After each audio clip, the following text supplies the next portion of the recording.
Microphone's on. Joe just hit the red button at the bottom there. All right, 7 o'clock, Monday, June 19th, 2017. The budget workshop here, first one of the year. And I like to open it with a discussion. Last year when we went through this, we kind of went through some of the stuff early, and then we got in later in the budget cycle. We started scrutinizing differently, and kind of wanted to go back to some of the things we passed over because we were asking different questions as we went further along. And so what I would like to do this year is, rather than go through and say this is ironclad, whatever we discuss here tonight, I'd like to have the general discussion and then come back and say, okay, where do we need more monies, where do we need less monies, where do we see the income based on the receipts that we anticipate based on what we know year to date, and have a more comprehensive evaluation of all the funds rather than going through each one and saying this is where we need to be. To that, in light of that, what I was going through that document you'd given us a few months ago on how council and staff can work better together. And one of the things they were saying is, knowing the roles. And one of the things that we need from staff is your insight from the day-to-day activities as you go through. We have some numbers in front of us, but what don't we know that we need to anticipate as we budget overall? And I think of a couple of things. Certainly the furnaces here, the roof on the shed down by the ball fields, the air makeup system over in the city offices. And what types of things do we need to know that aren't necessarily reflected in the numbers initially given to us? And Corey, I appreciate coming in with some projections here, and actually coming with a reduction overall, even with some increases. So, but from a staff standpoint, what do we need to know as we look at the various buildings we have? The building next door, if we're going to keep it and use it for hockey board storage and other storage, recycling, what are our short-term and long-term plans there as far as getting some light into it? We've got plywood over the windows that's the paint's peeling off. We got a rusty roof. If we're going to keep that building, what do we want to do? How long do we plan on keeping it? And start evaluating from that standpoint. So with Joe here, that's part of what we'll need to hear from Joe, is what's happening with our buildings that the city is responsible for, both the public buildings and the pavilions, the park buildings. And so what are we anticipating from a capital improvement standpoint, either replacement or refurbishment? What kind of maintenance are we anticipating? Is there something we should be setting aside funds for because other structures are getting old? I think we've recently got a water softener or a water heater in this building, maybe even a water softener. But do we have an idea of the current condition of those so that we can properly budget for our capital needs? We're very cognizant of equipment needs as they come up, but not so much on the facility needs. And with Andy here, maybe he's got some insight on that too. Between he and Joe, we can anticipate what it is we're looking for. Obviously, the other thing would be, from a capital standpoint, what equipment needs are we anticipating in addition to whatever's on our 5-year plan and our 10-year plan? Is there other small equipment? I'm looking at some of the numbers that we were given here on our year to date, and we've already exceeded, 5 months in, 5.5 months in, we've exceeded some of our budget allotments for the year. So what are we going to do about those the rest of the year, and how does that impact the decisions we want to make for next year? The other thing I'd like to have, especially since Joe's here, to anticipate the staffing needs for next year. I know we came up with some seasonal things more recently. We still have issues of ditch mowing and some of those things. So where do we really think now our staffing needs will be for next year in light of what we've had to do reactively this year? Can we plan more aggressively for next year? And I'd rather have a plan in place and say we think we need these people and have you come back later and say, you know what, the weather's been such, whatever's been changed, we don't need that. I'd rather have the money planned for it than try and figure out where we're gonna get the money to pay for seasonal help. Or other additional help that we need. Obviously, Corey, if you're gonna need any more staffing, we need to know why now so we can put that in the budget. And that's why I say if we can have all of that fleshed out, it'll make it easier to put a comprehensive budget together, rather than piecemeal and say, okay, we didn't think about this with Joe or with Corey or with Andy or Liz, and now we gotta go back and try and adjust. So rather than try and finalize anything here tonight, I'd like to get the discussion out, what we need to see, and then what staff needs in order to do that, to understand the request. And then also I'd like to touch base on the interim report, the financial report, even though I know it's a moving target. You know, I'm sure it's changed since this was published, but there are a couple of things that we've already gone over. So I'd at least like to talk about those and say, what do we plan on for the rest of this year? And how aggressive do we need to do better for next year? Is this a one-time thing this year, or is this something we need to start planning on more regularly?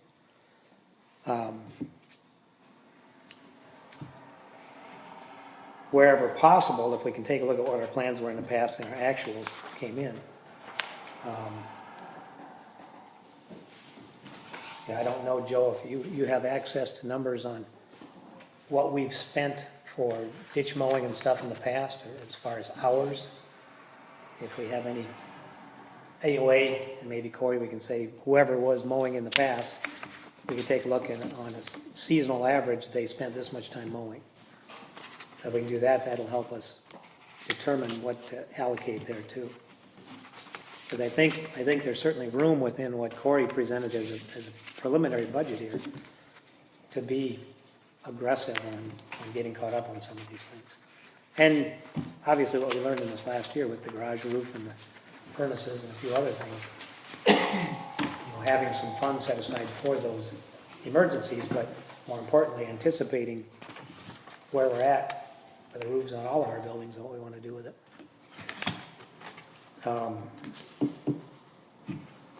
So as we look at maintenance needs, what's planned and what's scheduled, and then what kind of budget do we need for potential reactive maintenance? I think we need to talk about what we want to do with our parks, with the usages that they're getting, what type of expenditures, Joe, what do you see, both from a maintenance standpoint and as you guys are maintaining from a usage standpoint, what else should we be looking at and budgeting? Again, last year was the first year I think we were without the $10,000 from the county, and so we've had to look at our parks a little differently.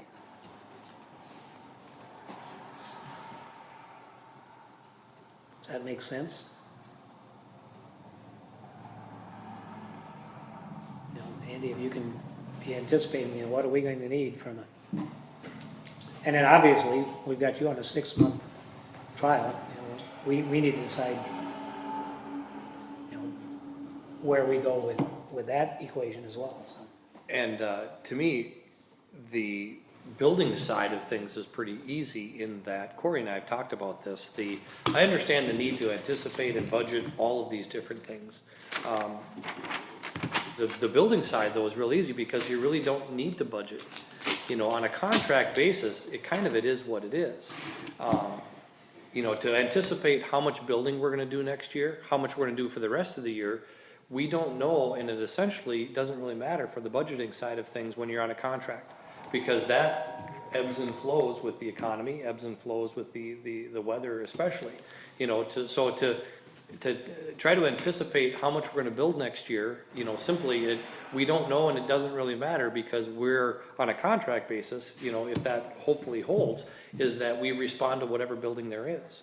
I thought this year was gonna be quite a bit busier than it is. We're just not seeing the new single family construction, We're not seeing the activity that I would have anticipated because it was a decent spring and because the economy is strong elsewhere. But we're just not seeing the new single-family homes like I would have thought we would have been seeing. But again, there's so many other things to talk about, like you had mentioned, Mayor, is the building assessments. How long is this roof gonna last? How long is that siding gonna last, and things like that. Those are all conversations that really deserve a whole lot of time and attention. Where on the building inspections, that budget line item, the only really thing that I wanna bring to the table is, maybe $500, $600, $700 in printing. That's really the extent of the city's liability as I see it for inspections. The city's made investments in the computer that we have. So when I come in to use the office, the computer is there, we're golden, we're set up. I've got my own tablet, of course, that I utilize. So I don't know that the city would anticipate would have to budget really anything for the building side, other than a couple $100 in printing on some forms.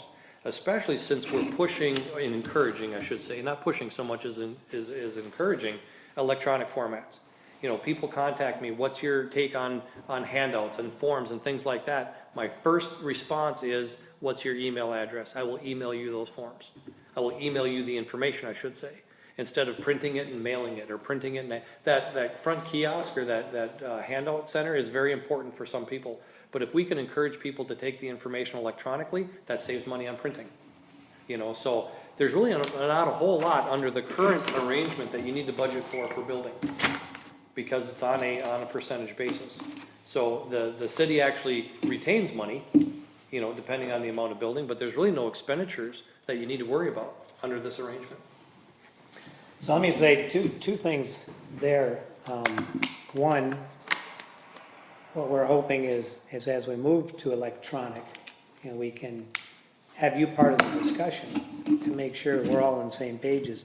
What does that look like? What does that look like to Corey and her staff? And where is it money saving and convenience, and make sure that we have that discussion out in the open here. So Corey's in agreement, so we can have that discussion saying, I like that, and I think the staff we have can do that. Or if we're going there, I'm going to have different staffing needs as well. Right. And then secondarily, well, there's three things, I guess. The second thing would be, as you mentioned, your assistance, because you've been with the city for a length of time, and working with Joe and saying, where are we at with our building needs? You know our buildings somewhat. You certainly know commercial buildings somewhat. And so helping us decide, what is the anticipated expense? What is the life of this building versus, repair replacement cost? Some of those things, and can at least be part of that discussion with us to say, so rather than just dump it all on Joe, because he's got parks and roads and Right. equipment and other things as well. But if you could be of some assistance, if you think you can be some assistance in that area, I think it would be appreciated. Absolutely, and I'd like to be part of that conversation, because so far, we've all seen it be more reactionary. Oh, the furnace is going south, oh, this roof, and whereas like with our own personal budgets, try to anticipate, that roof on our house is it's a 15, it's a 20, it's a 25-year roof. Try to have something set up for that, and what we've talked about a little bit is maybe an inventory. The buildings and the, how old is this roof and what was the service life? If it's a 20-year roof and we're 10 years into it, let's try to save a few dollars, for that eventual repair or replacement. So to have a building by building assessment, I think would be a good idea, and I can certainly help with that. All right? Mr. Mayor?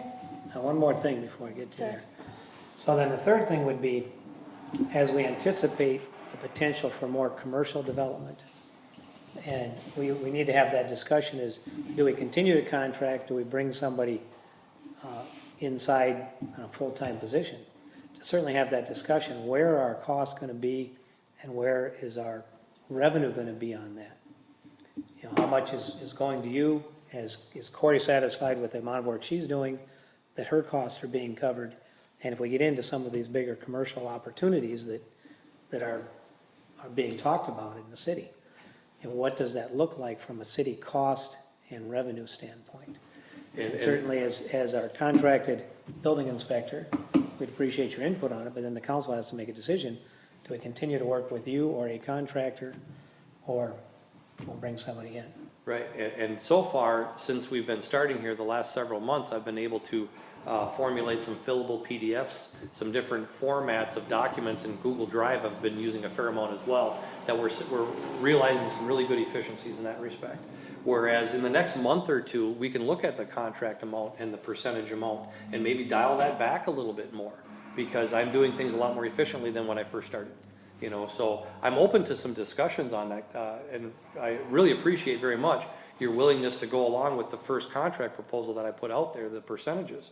But as we're going forward, I see so much more efficiencies on my side of things, that we can talk about that. And then some of those monies would be available for staff, whether it be outsourcing or current staff, to do some of the archiving that I would suggest. Would you be willing to take on some of the services that the planner provides to us now, as far as when somebody applies for a permit for whether it's a deck or a building addition, or to check off to make sure it meets our city ordinances and stuff? Because there's some communities, and we used to be that way. The Yeah, building I inspector kind of used to already take am. I am, and I say that, you know, a little bit lightheartedly, because when we're looking at a plan for a deck, it's in the middle of a 5-acre piece.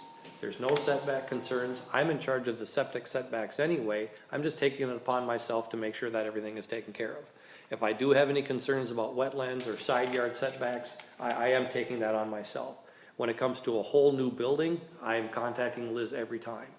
But when it comes to and even on the building additions, but when it comes to the simple stuff, the decks and you know, little minor additions and things like that, I'm just doing it because it's more efficient that way. But when there's anything at all that's concerning to me, I bring in Liz. And some of that stuff, you're right though, is pretty straightforward, where I could just wrap that into my existing review. And that would maybe just be more of a conversation with Liz, so she has a comfort level as well as with what I'm taking on. So along those lines, I guess what would be helpful, and the reason I want to have more of a general discussion here rather than get down to the nitty gritty, is what does that look like? Because we've already had a discussion on how we can simplify lot splits and do some things administratively. So if you could help us from your perspective, so what else can we do to reduce costs to our residents that are looking to do some simple additions, some simple work? Now, I understand the complexity of a commercial building or a brand new home or a major addition, but there's some things, like I say, decks, there's probably some things that are relatively simple in other areas that you encounter that we wouldn't need as much rigor as we currently have. And I think we need to have that discussion, so as we plan and we budget our planning services and our inspection services, we can take a look at that holistic approach. Right. Say, where can we save cost? And are there other things we can do again electronically that we're not doing electronically now that would save even in the planning area? Certainly, and the other benefit too that you didn't mention yet is that's gonna also decrease the time. You know, it doesn't take very long for me to email Liz and for her to get her comments back to me, but you could take some of that and it would be more efficient in the turnaround time to get the inspection or the permits out as well. And there is a lot of this stuff that's pretty routine, pretty straightforward, especially with the acreage lots.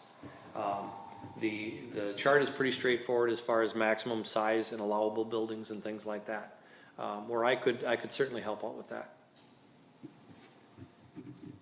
And again, I'm already starting some of that because it's very routine. So then I guess I would ask you to document that, so Sure. we don't have an overlap. Right. Councilmember Rainville, you had a question? I did. To Andy, back to where you're talking about the electronic forms and emailing them.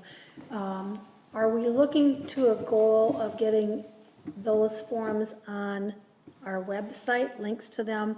The form themselves are a link to them, so residents can at any time go online, look at them, print them off at home? Yes, I'm actually proofing the handouts now. I Okay. went through, short version of a longer story is when I was in Ramsey, we developed the handouts according to the existing energy code and building code. And I just kind of regurgitated it when I went to St. Francis. But now that I'm on my own, I'm taking a little bit more of a detailed look at that. And the fillable PDFs, I've got a new building permit application, a new septic application as well. Some of it is just changing the heading, some of it's more detailed in those changes, and I should have those ready by the end of June. I was kinda waiting to see where we're gonna go here with our relationship as well. I don't wanna get too crazy changing things on the city's website if you're gonna change in another month or two anyway. You know, cause right now Then's name is on most everything, on everything. And, I would entertain, or I would ask you to entertain having my name on it, if we're gonna continue this relationship. So the short answer to your question is probably by the end of June, certainly the middle of July, if we're gonna continue with this relationship, I could have those documents available electronically. Is there anything that we need website-wise or software-wise? I don't think so, we've got what we We've need. already got billable, our employment applications billable. Okay. Liz did that for us because we don't have the program capable to do that, so she did it for us. And it's just kind of like a PDF, but it's billable. Right, there's a software, and I have that now as well, for my own company, just because it's more efficient that way instead of trying to farm it out. So if there's any changes that need to happen on a fillable PDF, and I would propose, you know, longer term, or not too longer term, have a submit button. So you want an over-the-counter permit, you fill it out on the website, you hit submit, and boom, it electronically emails it to me. There's no paper involved in that at all. You know, it works out pretty well. And that's very minor changes to our website. Okay, do we need any, you had said Liz had to do it because we didn't have the software. Do we need to look at a software program? And we had talked about software when we were looking at updating our ordinances and I think it's stuff. over $500. I just looked into it. Okay. Well, I paid, it's a little over $500 Okay. for that, Office Pro Max, whatever gizmo, that we invested in. So Adobe Pro or? Yes, Yeah. yep. I know enough to be dangerous. I actually hired somebody to help me with that. I know just enough to be dangerous. I think is when residents are coming in and they're wanting to do things that, as the ages are shifting, the younger generation, I mean, that's how they deal with everything. Right, we still Yeah. have to remember and respect there are those that don't. Correct. You know, I And we think I don't- had 2 people within this calendar year, they don't even have computers. Right. So And- we're still prepared to actually physically print the paper and give it to them. That's not our standard operating, procedure, but yeah, we still need to remember to Right, hit print oh, right, once in a while. yes. 'Cause I hit, 2 people this year that don't even have a computer at all, which was kind of interesting. that you Well, I would- think part of it though is when you're dealing with contractors and in you know, longer days like this, they could be working late, they could be working quite early. Right? And when you can communicate electronically, I mean, most of business, I understand that, I'm listening to my, you know, I get my emails on my phone, so I know what I'm getting at night on my office computer. Right. And so, you know, people are expecting, you know, more accessibility.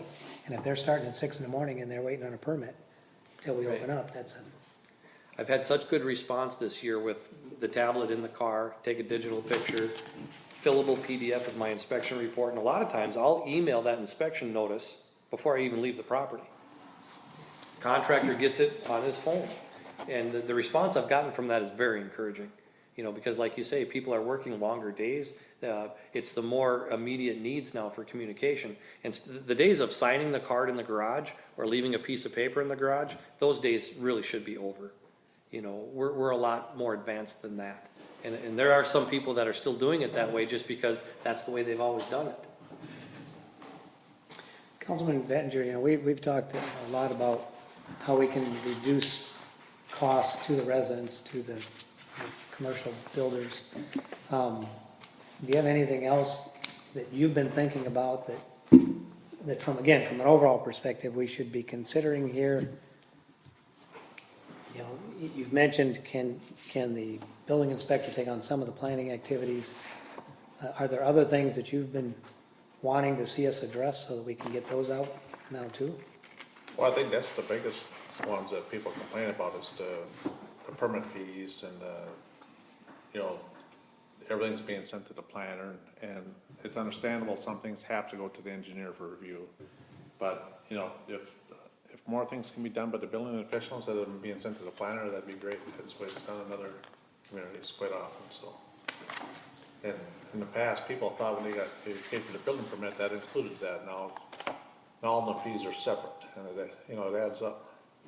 It does, and I'm glad you appreciate that. Sometimes it does involve the engineer, sometimes it does involve the planner because of wetland issues and things like that. But we can, look at those parameters as far as what I can handle and what has to go to Liz, because some of these more routine reviews, again, like the decks and even the accessory buildings, are pretty straightforward. It takes, more time to get it to Liz than it takes her to even do it. So that's where the time really comes in, is just getting it to her, and she puts it on her calendar or on her plate. So the time would be pretty, a lot of time saved that manner as well. How much of this realistically, and again, we're speaking for somebody else who isn't here, but how much electronically can be done by the planner to expedite that? Because one of the complaints I've received repeatedly is how long it takes to get things done. Not only the expense, obviously, we want to avoid surprises. Yeah. When people put an escrow amount down and then they exceed that, and they don't find it out till late in the project, that's really unpleasant for everybody. So the better we can control our cost and identify those costs up front. But the other problem I'm hearing is it takes so long. And one of the conditions that's happened in the past is what you and Liz are both on vacation in the summer at the same time, and somebody's in the middle of building a house. I'm glad you brought that up, because there's something that just touched twice today. I'm gonna be gone tomorrow through Sunday. I'm physically gonna be gone, but it doesn't matter.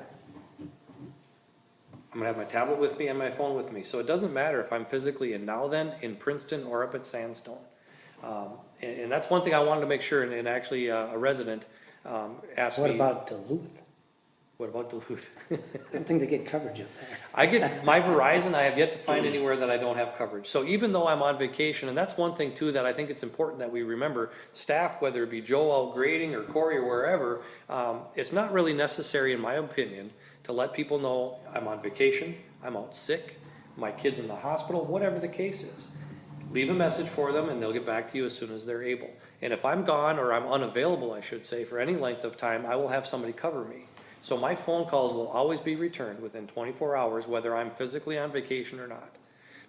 So to answer that more, I think it's important that we remember that. People expect an answer whether you're on vacation or not. And if I'm physically unavailable, I will make sure somebody else catches that phone call. I had two comments today. Well, I heard you're leaving on vacation. I heard you're leaving on vacation. I am leaving on vacation, but nobody really needs to know that. I'm gonna be gone, but I'll be checking my messages at least twice a day.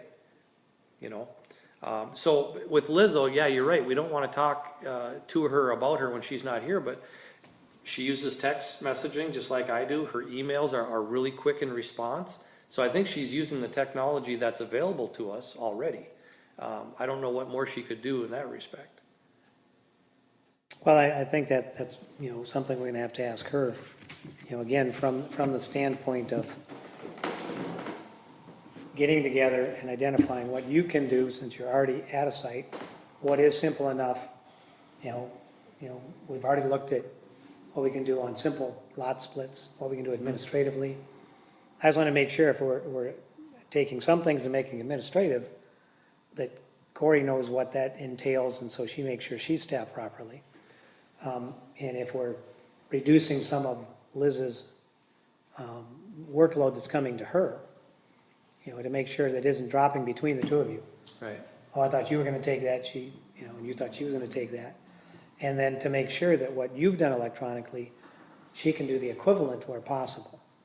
Because again, when residents have builders ready to go and we're waiting for a piece of information or an approval, that setback is critical. Well, so far, the email communication that we've had so far goes to Corey, me, and Lori. We're all like on a group email, so we all have that information simultaneously. And if there's a document that needs to be saved electronically, we have property address folders on that shared drive, which we can all access, and that works pretty slick. We've been doing that for, several months or a year or two now, and we're getting in the system that is more second nature to us. So we're making good use of the technology that we already have. The only other comment, I guess, is that, people think the fees are expensive and people think they've had to wait too long, realizing that we do everything we can to keep the fees reasonable, we do everything we can to keep the turnaround time as low as we can. I mean, all day, every day, we try to do what we can. Sometimes people are just, if it was $5, it was $4 too much. Or if it was 2 days, it was a day too long. You know, so just realizing that sometimes the expectations are not really based on anything. You know, well, that permit's more than I thought it would be. Okay, what did you think it would be and what was that based on? You know, it's just sometimes people have an expectation that no matter what it is, it takes too long. You know, like, look at the emotional attachment, that house that was burned. You know, he's very, very anxious to get going. You know, so I don't know that we could ever be fast enough for him, even going through the processes that we need to do. I don't know that we'd ever be fast enough for him. And that may be true, but part of the complaints I've received in the past are from builders that are working in various communities and now then gets a reputation of being harder to deal with. One of the things is because we're slower. And it could be because we have much smaller staff. You know, if you go to Elk River, they've got a whole building department that they can assign a lot of things out to a variety of people. But I just want to make sure that, to the best of our abilities, we're able to respond even, you know, if somebody's going to be gone for a week or two, we've got some coverage. Right. And the homeowners or the business people aren't waiting for us to return if we're this close to getting an approval. We've even taken the step, it's right now on paper, and it's gonna be electronic very soon, is that on the top of the paper, it's address and project. Whose court is it in? If it's something that we need from Lori or from Corey or from Liz, there's a physical tracking document so that any given time, we know whose court that ball is in, you know? And the other thing too is, as far as the turnaround time from Elk River, and I hear Coon Rapids and Blaine, I would say we rank right up there with our turnaround time. We're no more than a day or two out on inspections. Several cities are a week or two. You know, it'll take you no more than a week to get a deck permit, and generally 2 weeks on a house, unless there's extenuating circumstances like that setback request and things like that. So when you actually look at the turnaround time, I would say now then we're doing really well. I would say we're just as good as anybody else when you actually look at it. So make note that in your fall newsletter column, that you reference that our typical turnaround time, and That's a good point, just so people realize that. that's, we need to promote it, because for every positive thing like that, nobody ever comments on how quickly it was. The complaints we hear are the ones that didn't turn out as quickly as somebody did somewhere else. And maybe the builders just blowing smoke too, but we hear about those, and we're not hearing about the ones, that was a great turnaround. Now, I have heard in the past, you know, we've had some fires in town here, people lost their houses, and we have great commendations on our fire response and the response of our building department in getting rebuilt. And so there are some that realize, you know, in what they've faced, we do get some compliments on occasion, but most of the time what you can hear is the complaints. A couple of years ago, Corey and I were talking about what does it all take for a new house submittal? You know, what does it take for a commercial submittal? So, you know, she encouraged me just to put everything that I repeat on paper, so we did. There's a gentleman on Cleary Road, an existing foundation.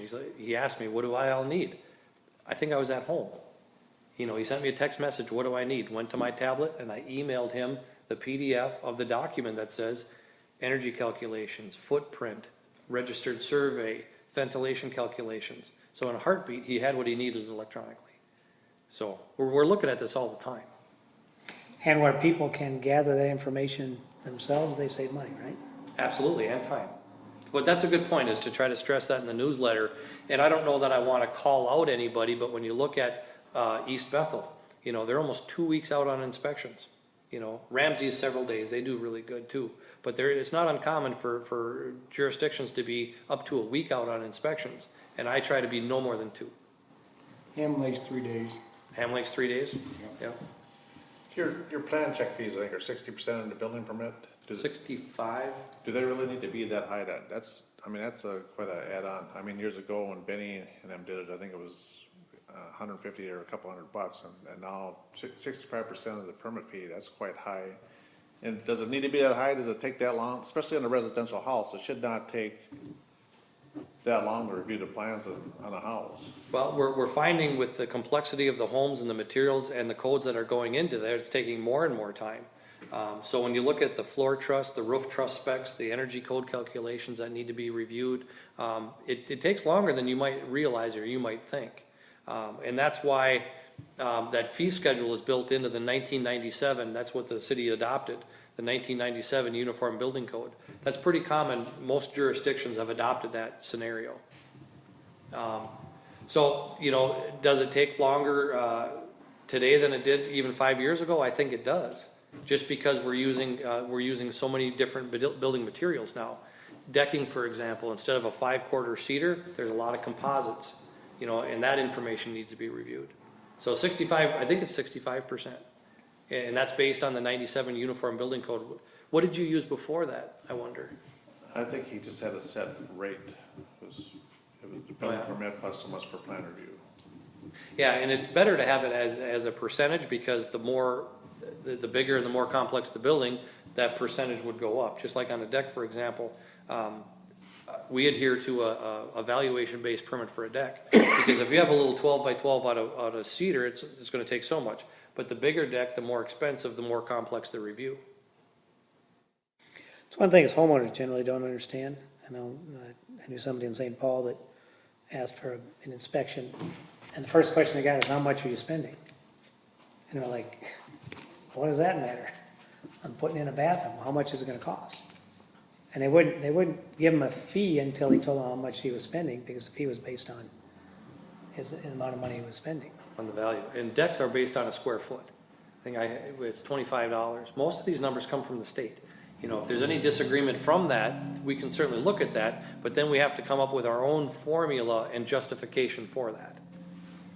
All right, so because we're in a budget cycle here, and one of the things that I'm greatly interested in is, how do we communicate these things to residents who move out here thinking, I'm now out in the country, I got 5-acre minimums, I can do whatever I want, whenever I want, however I want. How do we educate people, and in light of what's it gonna cost from a budgetary standpoint to educate people? We can do a little bit in the newsletter. Is there a handout, a pamphlet that we can create, both hard copy and electronically, to say, now you've moved to the country, here's some things you need to know? So that when people do move out here, or people build for the first time, or add on for the first time, I'm trying to avoid surprises. And so I'm asking a person who we would ask to consider doing that, to think about it and tell us what it would cost us to put together an informational packet, electronically and or hard copy, to give basic information. You know, I know there's a lot of pamphlets over there in the entry of the city offices, but, you know, is there a good summary sheet that talks about septics and wells and where they can go to get the information? If you're planning on an addition, if you're planning on renovation, here's where you go to find out the information you need, and here's what you can do about it to keep your costs down. Certainly, you know, the frequently asked questions or something like that, you know, a one-page summary of, and we do include this in the newsletters, you know, every so often, but we could have a document available on the website, a trifold brochure to be available to pick up. We could certainly do that. And thankfully, most people, if they have a question, they would call, you know, and Lori or Corey just feed them right over to me as far as, does a kitchen require a permit, does it not? But we can, you know, look at whatever kind of communication you want as far as electronic wallpaper. All right.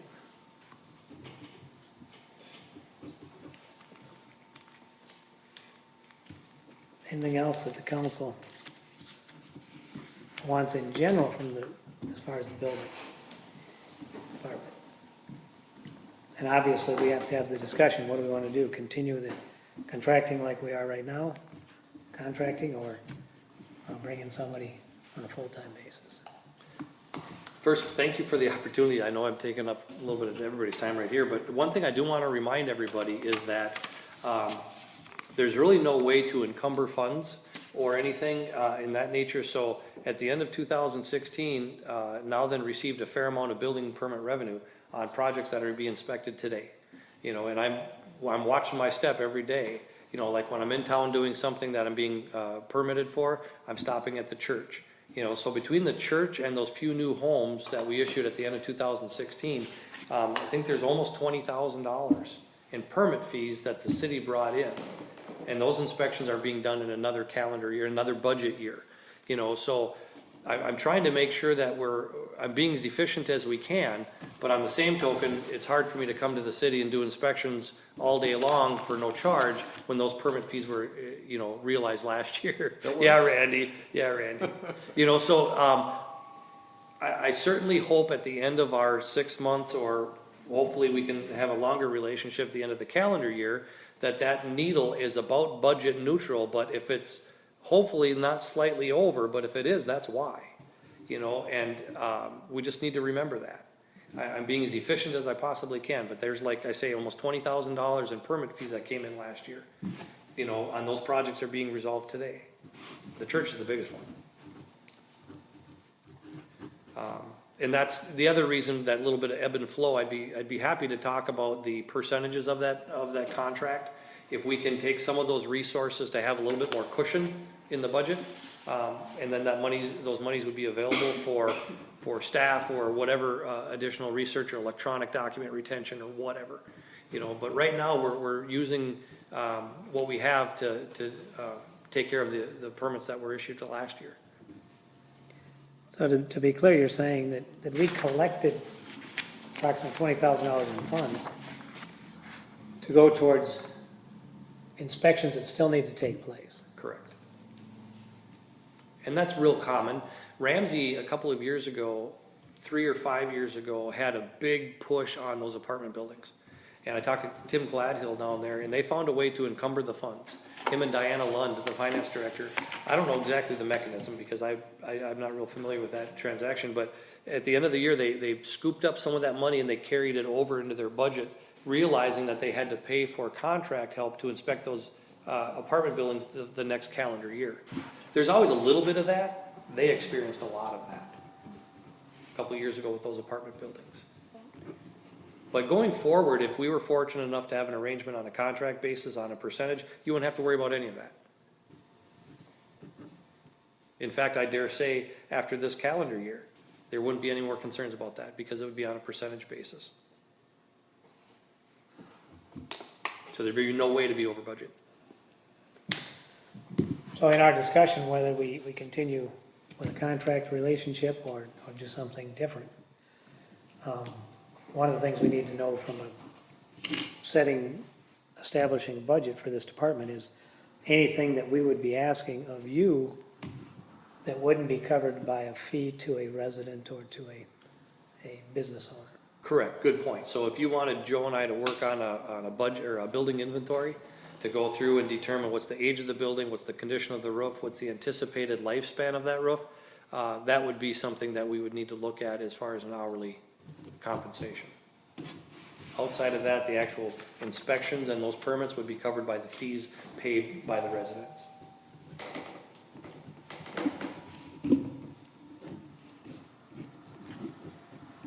And if you'd want, I mean, when I'm in the city doing other work, you know, Joe and I could just sit down on a piece of paper and list the buildings and just kind of start that process with no fee, just to get an idea of the size of that kind of a project. Yeah, we talked about this a number of years ago as a city, and we went through and prepared the preliminary list. But yeah, we've got a lot of buildings here. We need that inventory, and we need to make a decision. If this building's gonna stand, what do we need to do to it to make it as a primary spot as you come in and out? Then what do we need to do to it to, first of all, make it useful, and second of all, make it attractive? Right. And looking at the plywood that's got very little paint left on it there, and it just begs glass block windows. If the building's gonna stand, let some light in there and Right. put some glass block in there for security, but let some light in. Best thing that can happen to this building is knock it down. You get wet. Best thing would be a storm would take it down, we get paid for We're it. not that lucky. You'll stand Or a where- big truck comes down there and misses the, You'll stand where all the rest of the buildings will be gone. But if it rains, you get wetter standing inside of it than you do outside. And yet, well, and that's why I say it's important for us to have an inventory of the building saying the cost of making this useful, there's not a cost benefit to it. You took it, what are we using it for, and what would it take to rehab it? no, I don't, I mean, you guys are still on building, but my personal opinion, if you knock that building down and build a cold storage building over by the shop, you'd be 100% ahead.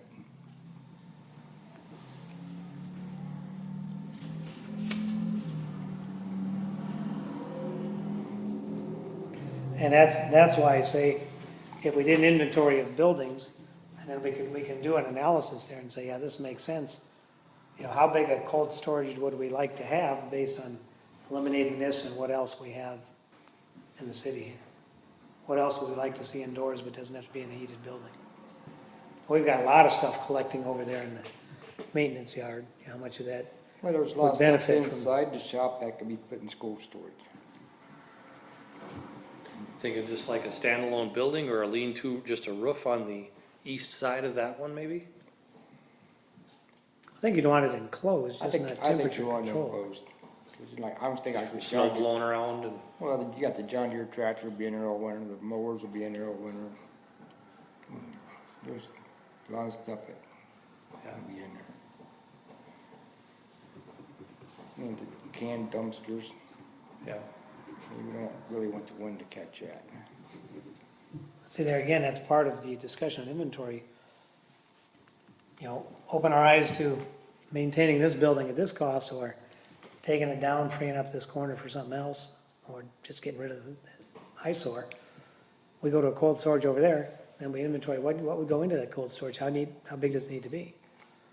Is this a cold storage sharing the east wall of the maintenance building? You know, a lean-to type thing, but completely enclosed? You know, and Joe could say, here's what have to fit inside it, what kind of square footage are we looking at?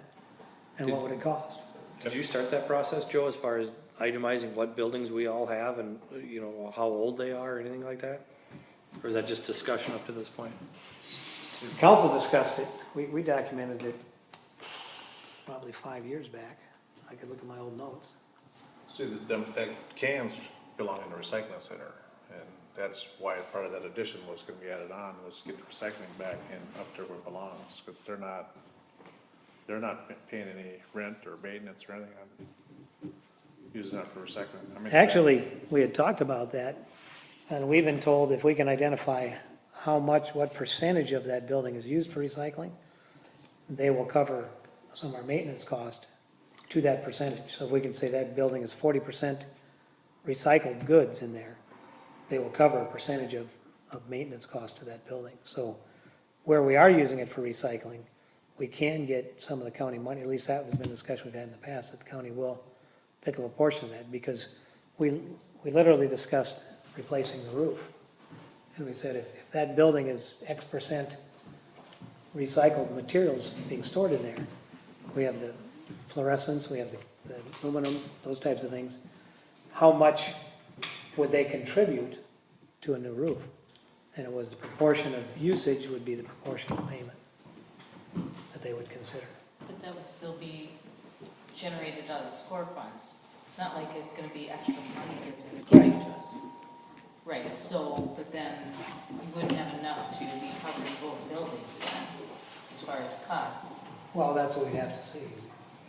You know, how much did we leave on the table last year in SCORE funds that we didn't use? I don't remember. Because I know when we bought the sweeper, there was still money left that we didn't spend at the end of the year. But again, this is the time to have those discussions and say it doesn't make sense, or, yeah, it does. And maybe that can be made into a good cold storage if we have some recycling funds to help do it. As opposed That to, building's gonna take a lot to get it back, because the whole back wall's cracked. This whole thing's moving. I mean, there's inch gap in the blocks in the back corner. well, like I say, this is a good time to have the discussion. Because if we're gonna allocate monies for a cold storage somewhere else, and that becomes expendable, and we have an opportunity to lock up the cans indoors. You know, again, we do have some lockable space back here, we could take a look at, you know, putting cans in here. It'd be more efficient if it was moved back up there then they don't have to haul the cans all the way down. Well, I don't disagree. And then the batteries are being hauled down there, and the light bulbs are being hauled down there, all that stuff should be be there, and if it was up there, it'd be more efficient and easier to take care of. Well, and at this point, right now, we move all the TVs to the back there where we baled the plastics. We've got a fair amount of storage there that we put the TVs in. We could even cage another part of the inside while we're expanding that to put the bulbs and the batteries and even the cans up here. I mean, we haven't recycled any of the cans this year. We haven't got anything for cans, so maybe we have, is that a 30-yard dumpster down there? 40? We even tried locking the cans up there in the cages and stuff, and it's tough, they break in all the time.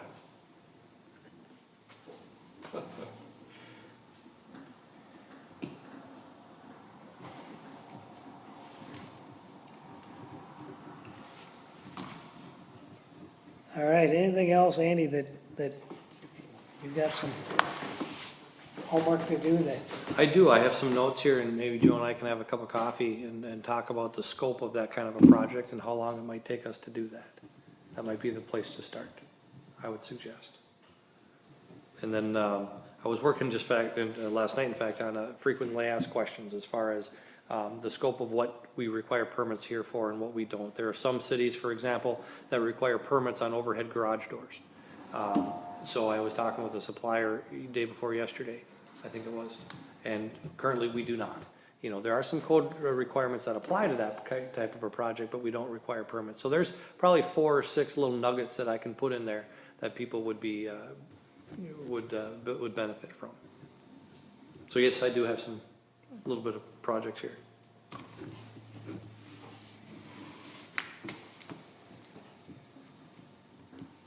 I think the big one of the big ones is obviously going to be what routine activities can be handled while the building inspection process is going on that. Yeah, not And to eliminate discount them. at all what Liz does, because there's a lot of that stuff that I don't know and I don't wanna know, or not that I don't wanna touch it, but there's a lot of benefit to that, of course, but But again, if you can help document that, Pardon me? if you can help document that, Right. when we have the discussion of what we want to pay for planning fees and what we're willing to pay for building inspection fees. And there is, room in that plan review fee to account for some of that too, and that can be part of our larger discussion on the percentage of that contract. You know, whether I do it or that money is set aside for Liz to do that planning, because right now it's a lot of times it's billed separately, where that might be something that we can look at.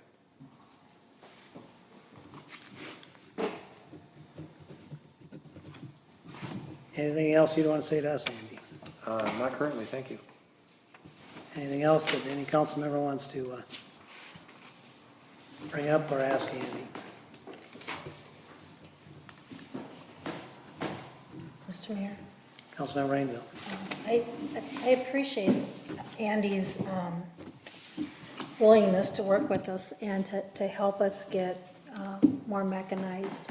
I think that'll be a benefit to the residents and a benefit to staff, because as they work with Andy to do that, they get a better understanding of what the process is. And anything we can do electronically helps to keep the costs down. And I've made myself a note, so when we talk to Liz about the planning piece of it, I would assume that there are some basic things that Liz does that Lori could do also. I think like the initial complaint for on a property. Lori should be able to familiarize herself with our ordinances and send out an initial letter. It says, we've had a complaint, this is what you're in violation of, give you whatever days, and if we don't see something, then our planner will be in touch with you. We'll go to step B. Some initial things that staff could do. And that just gets them more familiar with our ordinances, which is good, because Lori is the one that'll be keeping them up on the website. And obviously, as we have those discussions, Corey, feel free to, Yeah, because I already have a comment on that. Okay. Sometimes you might have neighbors that just dislike their neighbors. Scott's neighbor, Scott property neighbor, Lori, if she starts sending out letters on unreliable complaints, I don't think that's gonna favor well with the residents. You know, one of the things that and we were talking about last year is, even before we send Liz out, and I appreciate Liz has a tenacity to her that, you know, you warn her about certain encounters and it almost gets her going. You know, I mean, she's very good at that part of it. And she can walk into some tough situations I would never want to put you or Lori into. On the other hand, I think sometimes we're engaging Liz long before the council would say it's a problem. And I would say rather than maybe Lori sending it out to Liz, is forwarding the complaint to us. And then we would say, you know what, that's something the planner should look into, or the code enforcement officer should look into, whether it's Corey or Liz or whomever we have for code enforcement. Or, you know, that looks like a neighbor's dispute, we'll simply forward that information to the sheriff. And if they want to do dastardly deeds to each other, that's a sheriff's matter.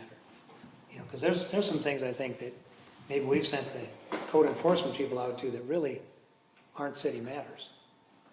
You know, and it's not every neighbor that's not getting along.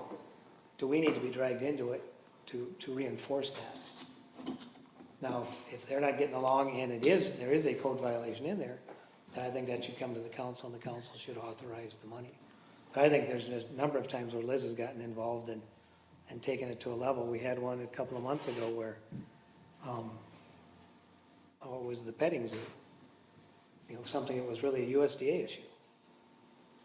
But I don't agree with that either, because there's been other cases where we had the one gentleman that was, and I forget the gentleman's name, that he was burying concrete on his property. But you, as a council, decided that it should go to the Pollution Control Agency, which is another agency, governmental agency. But that was acceptable to do that. But on the Tommy Petting Zoo, because there was another agency involved, you didn't want to, it didn't make sense. I was totally disagreeing. I think there's two different things. I think that the ordinances that allow for a certain number of animals and things like that, that's different. As far as the owning exotic animals and things like that, if that's a USDA regulation. I think that we engage in the concrete, the bearing of it, you know, there's our ordinances, but there's also a larger agency than we have that says you can't do that because of the pollution control issues on it. Right, but it's still the same, because you still have a larger agency in the USDA. Yeah, that but says you we're can't- stuck with the spoiled ground, if you will. Yeah, Whereas if those exotic animals are there or not, our concern is the number on the acreage. right. You know, so that's a different matter. I mean, it's slightly different, but I do think it's reasonable to say the council may want to engage the planner services rather than everybody who calls automatically gets the planner fee put on it, because whenever she goes and visits, she's gonna charge people. Right. And I think that if some of that's screened by, you know, if it comes into Lori and she passes along, and the council says, yeah, somebody should look into that. And we engage the planner accordingly. So, but I would assume that even though Lori's gonna look at it, she's gonna come to me, and then it's gonna be, to me, what it sounds like is you're gonna want every single complaint brought to before you to make the decision, because Lori's not gonna know whether or not it's a legitimate complaint or whether or not action by Liz should be taken or not. Well, and I think that's what we would have to determine before we'd go that far. What is the threshold? At what point does this come up and it's a clear violation of ordinance? You know, it could be neighbors upset with each other, but it's a clear violation of ordinance. You know, But again, without Lori going out there and checking it out. Somebody has to investigate it, Yeah, to somebody. see whether it is a real Legitimate complaint. And Exactly. Lori's not gonna drive around and be checking out complaints. Yeah, I just think that we need to discuss, you know, what's the threshold even for her to go out there? I don't think it's I don't think appropriate she to ought to send go out there, period. Lori out to. Not Lori. No, I'm not saying Lori. I don't Oh, expect- okay. I mean, if you guys want the complaints all brought to you, that's a decision you have to make. There are some complaints that go before or come to us that never see Liz, so I can tell you right away, is dog issues. Those I deal with immediately. You know, if people can tell me exactly the address of the property and what kind of dog it is and possibly the name of the dog, it gets that detailed. Your dog Roscoe is running after people walking in the street. You know, but I think with the complaints, if you want, you guys are gonna have to make the call of whether or not you want them before you all are. Well, and that's why I'm saying tonight, it's kind of an open discussion, so we can say, okay, what does this do to cost to residents, cost to taxpayers in general? What does it do to our levy? And where's the reasonable response? It may not be any different. It may be some of this can be done like a dog complaint. Some of these things are fairly simple. Some of these things, if we want it to come before council, what's the threshold? Is it everything? If it's not everything, then you need to know Exactly. where that line is. And we would have to discuss that further, but again, it becomes one of our talking points when we're talking with Liz. What can we do to control costs more? Now again, maybe there's just not that much in code enforcement that's going on. It really has more with permitting and planning and those things, and our major costs can be saved there. And so, you know, why strain out the gnats over here when the camels are getting through over there? And so, but I think it's at least worth discussion and say, okay, it's not germane now. We don't want to add extra work to you, especially if you guys don't know where to change from council issues to go right to Liz or. Right, and Do nothing. I don't think it would be appropriate for us, me and Lori, to make that determination. Right. As far as where the line. It would have to be is so drawn. clear cut from us Right, that you don't have to make a decision. This is here. And, you know, it may not be worth it.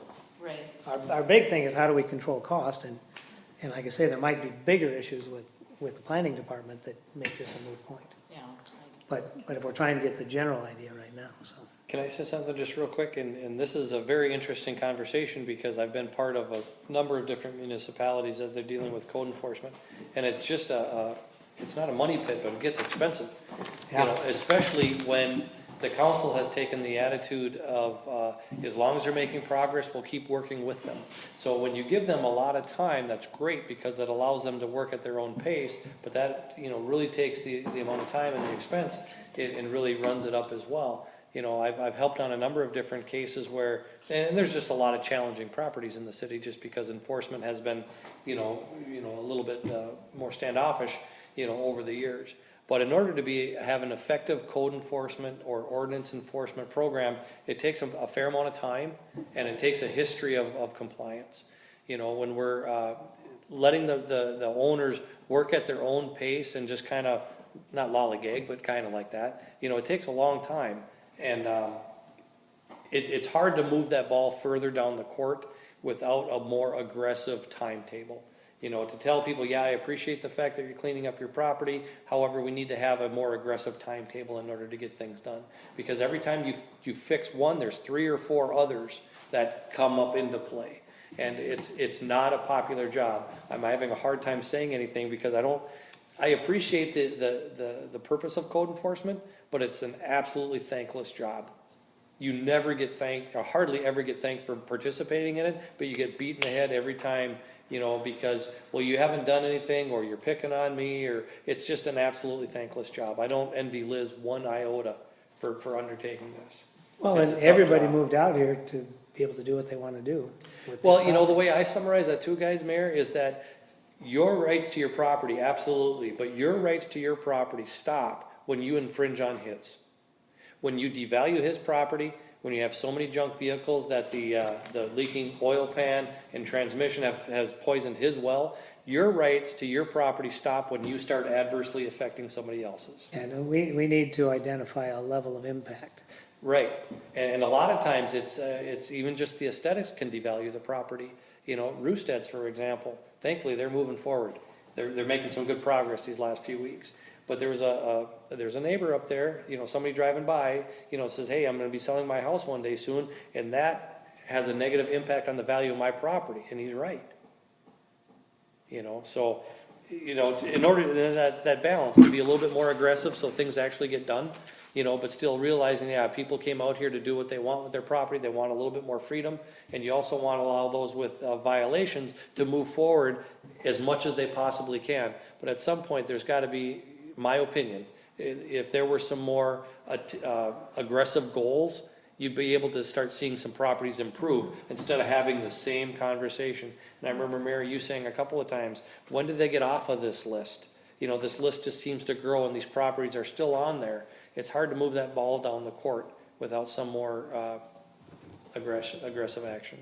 I think, and to that point, I mean, just because it took you 8 years to get to this point, doesn't mean you get 8 years to clean it up. That's a good way to put it. And that's, you know, It's unfortunate though, I mean, ever since I've been here, Danny Ortel has been, yeah, Eisenshake, another one, Yeah. and then the one off of, West Fordbrook.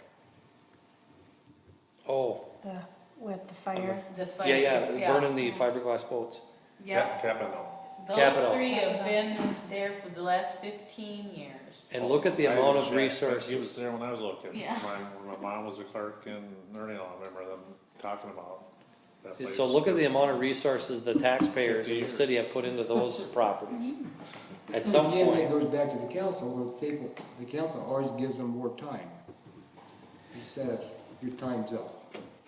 and to have some more aggressive goals, and unfortunately, it takes a history of enforcement. Somebody's gonna have to get fined, and those fines are gonna have to stick in order for the word to get out that the council means business. Well, we have fined some of them. Yeah. Eisenstaehn's had a huge fine and it's. Cause I know some people, they took out one dumpster load of junk, and they got room for another 20 dumpsters. They will not load up another dumpster until the city makes them. So That's they're tough. sitting there, doing nothing. So it's up to the council, you know, the other one has dropped the hammer on it. To be more aggressive on the expectations. Here are the pictures of the property, here's what we expect to happen within 3 months, within 6 months, within a year, you have to be done, period.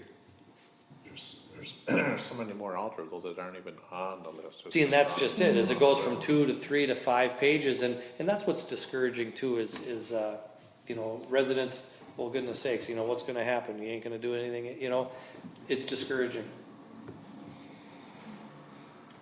But then when the council does give a deadline, then we're the bad guys.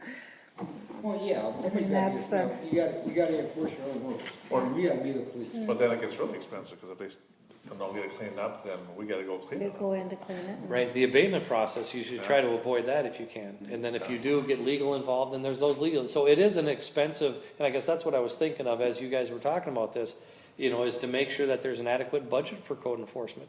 As a city, as a council, you say, you know what, we've decided we're gonna spend $5,000, $7,000, $10,000 a year, whatever it is, and then as you go through, try to triage the complaints. Yeah, that's a barking dog, yeah, that's some outdoor storage, but you know, it's only May. We're probably gonna have some bigger fish to fry later in the year, so you'll be able to kind of assess where you're at with the budget wise, and to make sure you don't go drastically over, but then also at the end of the year, say, gosh, you know, we only spent half our code enforcement budget, we could have been a little bit more active, you know, to try to make this place a little bit more presentable.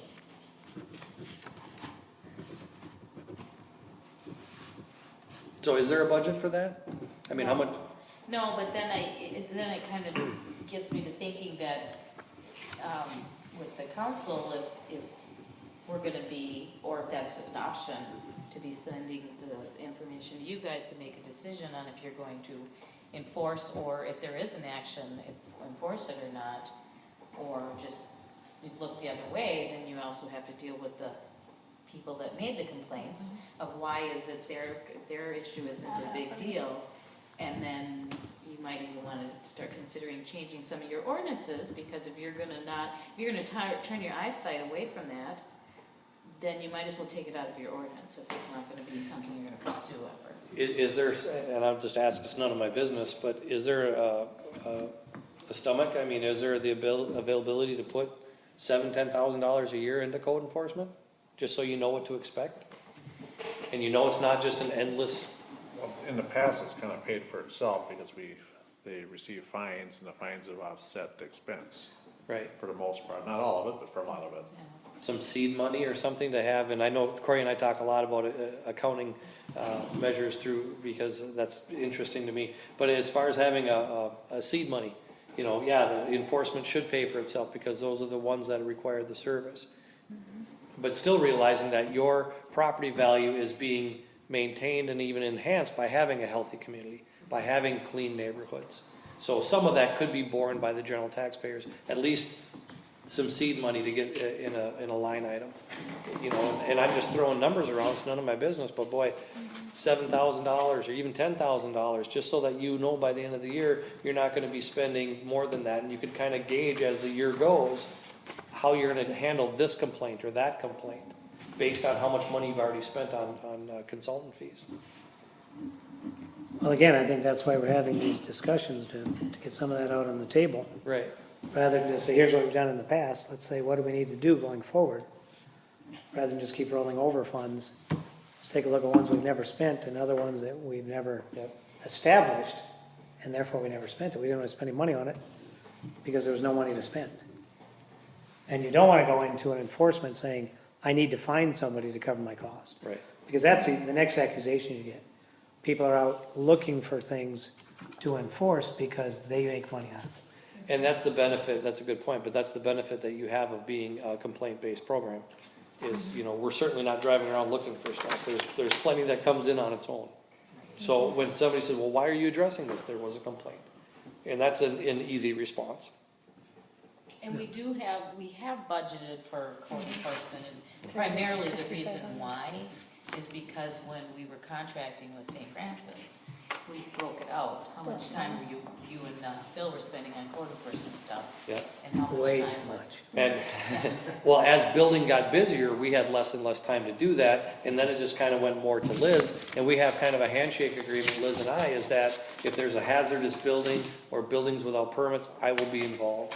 If it's general outdoor storage, she's gonna be the primary one. Maybe some of that plan review fee could go for code enforcement, maybe you could do that. Yeah, we wanna be a little careful on that, to And make then- sure that it's It's identified, all buildings. it's all buildings, even junk vehicles, They might be, That could somebody might be somebody's living in house. them. next to somebody's house. Well, that could be their house. If the door. it could be their house. Yeah, if you Now you open the have door another and it hits, yeah. Yeah, now you have another issue. We've had a few campers, I think, that have turned into Yeah, that. we do have $5,500. Last year we approved $5,500 for code enforcement.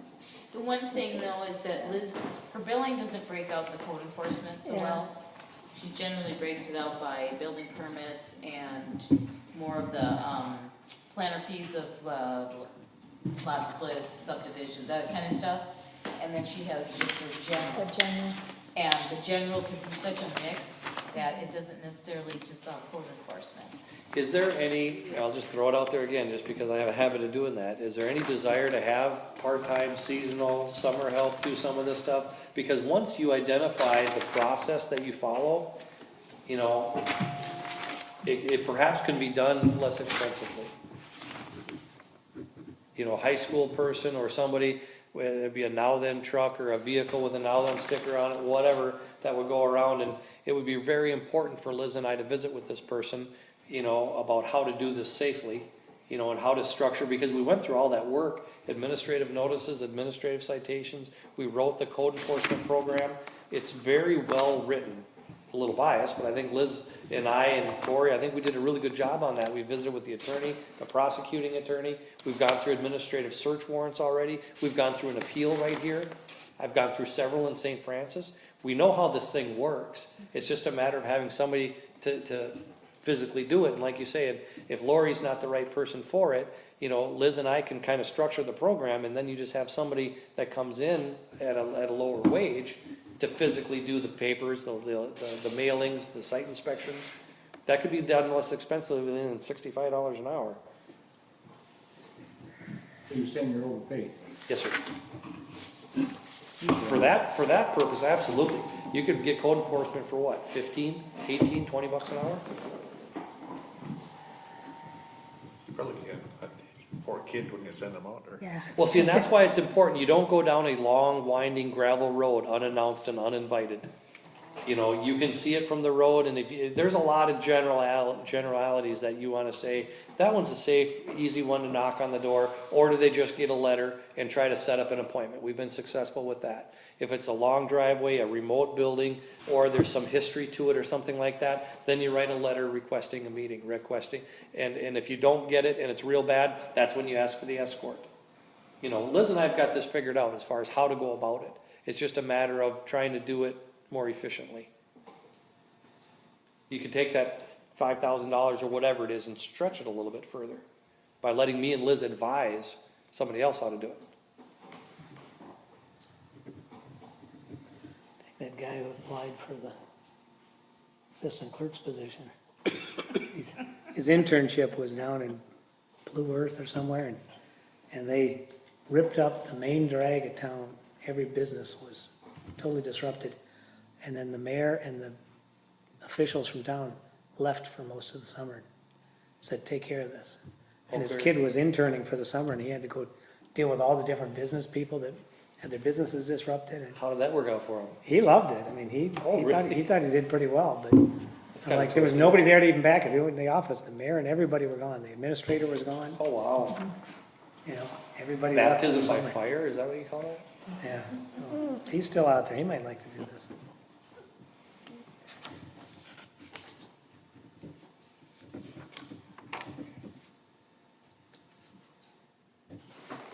Mr. Mayor, Councilmember Bryan. one or two comments. One, I like the online form where, one, it can be mailed, but two, having it online where they can just go get it. I know, like, to the point, I know I need to go get a permit to redo my roof. I can just go grab it online, fill it out, and I like the idea of just sending it to whomever. If that works, I don't know how signatures work. And then just to mention that there is budgeted item for building inspection admin for paper. Pardon me? There is a budget item for paper. You were asking about that. Right, right. And I think outside of that, the council doesn't need to budget anything for that. There's no need to anticipate expenditures outside of $500-600 in printing. That's all we need. Everything else is fee for service, everything else is covered. So that was, when Corey and I were talking about that, how many buildings do you anticipate? That's such a moving target, and it seems like such a silly exercise because it doesn't matter. You know, we can take a wild shot and throw a dart at the wall, but does it, at the end of the day, does it really matter? If we don't start getting more lots, there's gonna be less. That's true. Yeah. We're already seeing the effects of that now, don't you think? Yeah. I think Yeah, so. it seems like, I would have thought we'd been a lot busier this year. Looking in the back, it's like, boy, 2015, 14 were some busy times. What's different now? The economy's better now, isn't it? The weather's warm, yeah, I think you're right. I think you're finding more and more young people want to live in condos downtown than want to take care of property. Yeah. You're finding fewer people that are interested in maintaining 5 acres. And if they've got a family, I think, with the Yang household down here, we're going to bring 2 of their children's families to live on the property there as well.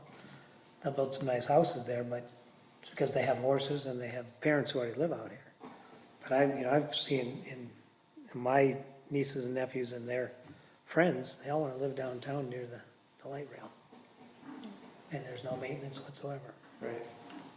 But also too is, there's plenty of acreage in the city of Nowthen, but if the people that own that acreage choose not to develop it, it's not our job to tell the 40 acres to the corner there that they need to develop so more people come in. That's up to the property owners. So when we're criticized for not having lots available to build, that's not the city's job. That's up to the landowner, whether they want to develop that or not.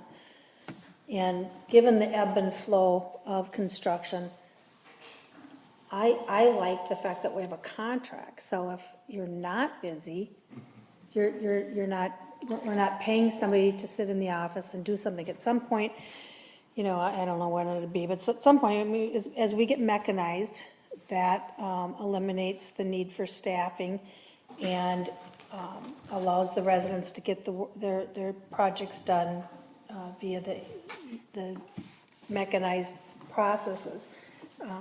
But we're not paying somebody to sit there That's a good and point. do nothing. And I was thinking that as well, is that, you know, if things continue as slow as they are, and you had a regular employee with benefits and Yeah. everything else, yeah, there's always something that could be done, but would that be the most efficient use of time? Maybe not. No.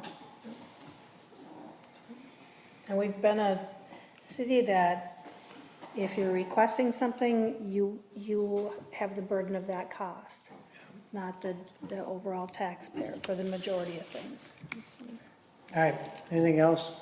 So Andy, you'll bring some information, send it back to Yeah. Corey, and we can include that in our future discussions.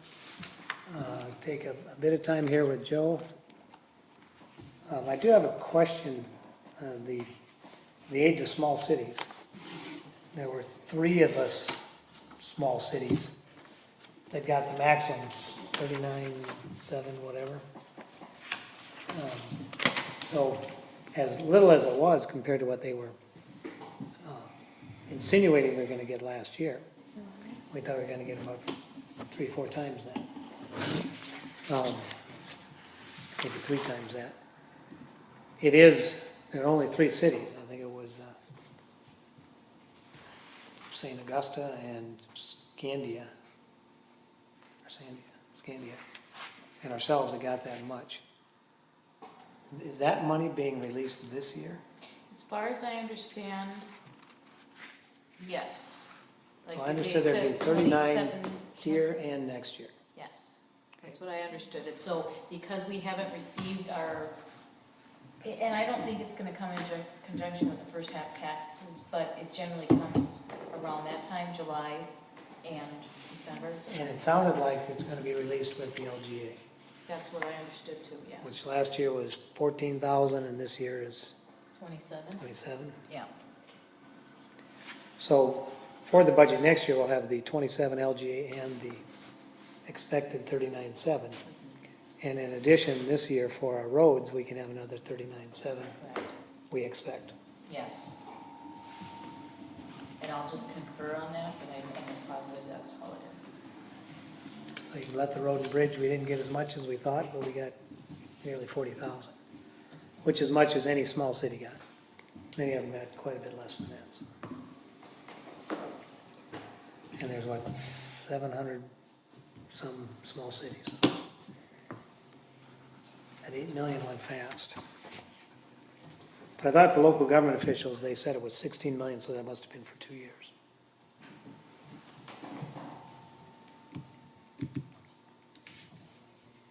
Corey, would you forward to council that information that I gave you this morning?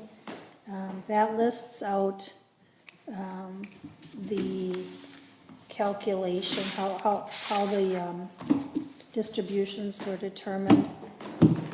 It's also in the And League of Minnesota Cities current newsletter. There's a link there. So. Yeah, and then it also it gave the money per city too, but it's just in one spot. Excuse me, Mayor, did you have anything further for me? Not tonight. Anybody else? Thank you very much. If you need anything, Appreciate your give me a time. shout. Thank you, guys, enjoy the rest of the evening. Thank you.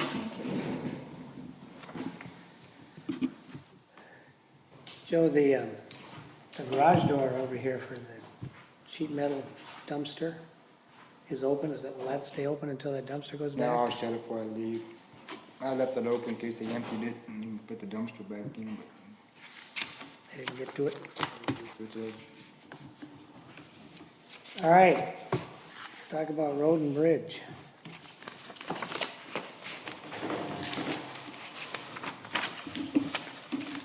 So Joe, do you have records of what it took to do, like say ditch mowing?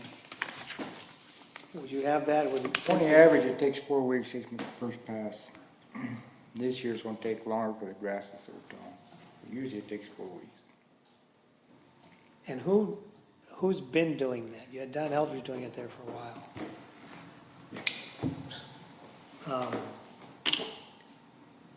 And I know Eric was doing some of it last year. Yeah, I think last year whoever had few extra hours or an extra hour, we took it out and whoever was in the shop. It wasn't And one it's not person. something we would have Andrew do. No, he ain't gonna touch that tractor. How about Jerry? Jerry can. Right now, Steve's running it. But Andrew, he's not touching that tractor. And how's he doing on the parks? Good. He's learning. I mean, there's a lot of things to learn.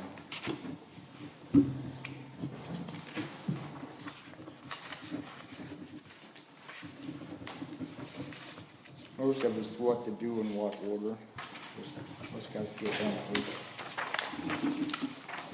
Could you say it takes 4 weeks to do one pass. one First pass. Okay. This year- Typically, this year, year's the gonna grass take is pretty longer. tall. So essentially it could be, take about 10 weeks. For the first pass? No, for all together. This First one- this pass, one- this one second take- This pass. one take longer than that. You think it'll take longer than 10 weeks even? Okay. Two passes. So you're thinking 6 weeks a pass? Pretty close. How long have we been doing it? Did we start this week or last week? Yeah, we started this week. Okay, so that'll get us through July. First 2 weeks of September, probably. Is that full-time on non-rainy days? Well, he can even mow and rainy if it's not really raining hard, he can still mow. I won't let him go out there if it's pouring down, 'cause it's just a safety hazard. I don't want somebody running into it. And this is with the John Deere with the Yep, tilt mower on the, yep. what about the trails up at Morton Farm? Are we mowing those? We will once it dries up. Right now, it's just too wet to get in there. We got trees down in there. I would tear up the trails too bad to go in there with the skillet or something to get them out of there. So we're just gonna wait till it dries up. Which do you use there? Do you use the 16-footer typically? It all depends on how brushy it is. If it's really brushy, then I'll take the skillet up there. Brush cutter. Do we have any other trails that you gotta be mowing right now? Trails in Twin Lakes Park, is that something we have to mow? Yep, we mow them. Are we putting chips down in there anymore? Yeah, it needs to be chipped. I walked them with the dog yesterday, and they need wood chips put in them. Same with Morton Did we Farm. budget anything this year for chips? Well, usually we supply our own, but this year we're going to get some. Morton Farm Reserve needs some real bad, and Twin Lakes needs some bad too. Plus, we need wood chips for the playground area out here too. I noticed that the other day.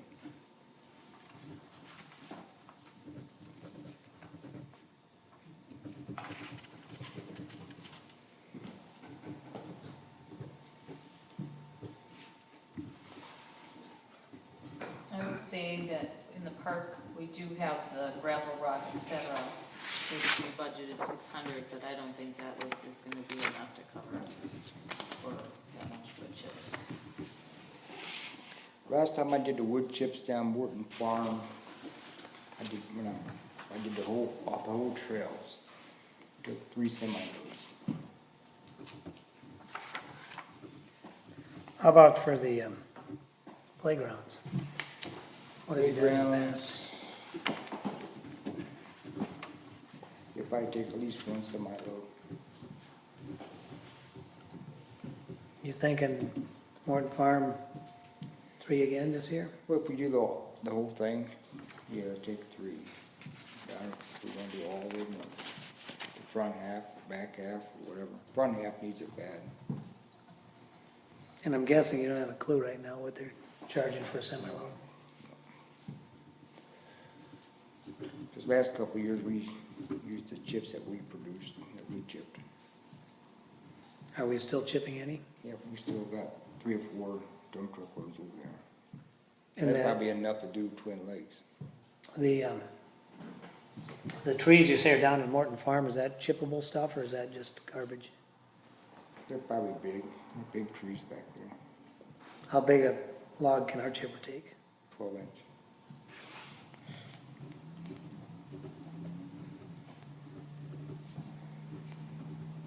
Could that be landscape materials too?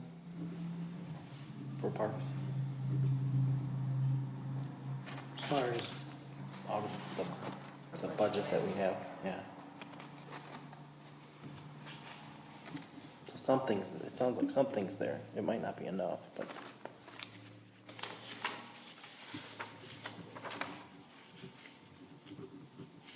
I mean, I don't think we have to do the whole thing at one time. We do. I've been just doing half the trail, I wouldn't farm the front half or the back half. would you say we have 2, 3 dump truck loads of chips ourselves here? Yeah, at least that.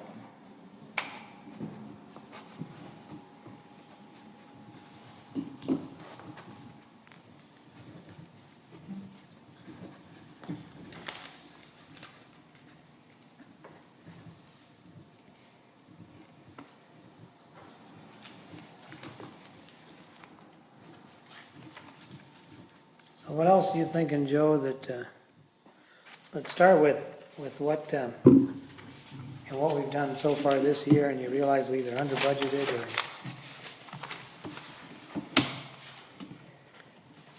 like at Road and Bridge, we have operating supplies, shop materials, we didn't budget anything, we spent $90. And, Road and Bridge. Is that right?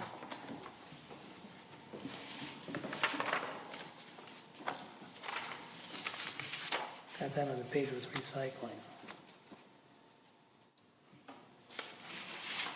Am I right here? So I've got recycling and dispersants for Road That's and Bridge. wrong. That's just, And this is recycling. This whole page would be recycling. yeah, that's all supposed to be recycling, so this, that's already been changed. Okay.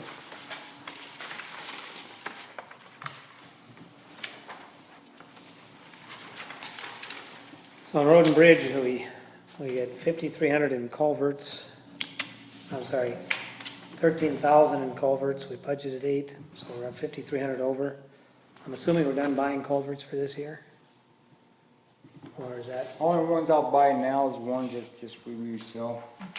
okay. I think we And so have, these 13,000 is for us. right, And so what are your thoughts for next year? for us. Yeah, I have no idea until spring. Hopefully it was up. okay, so the suggestion at this point,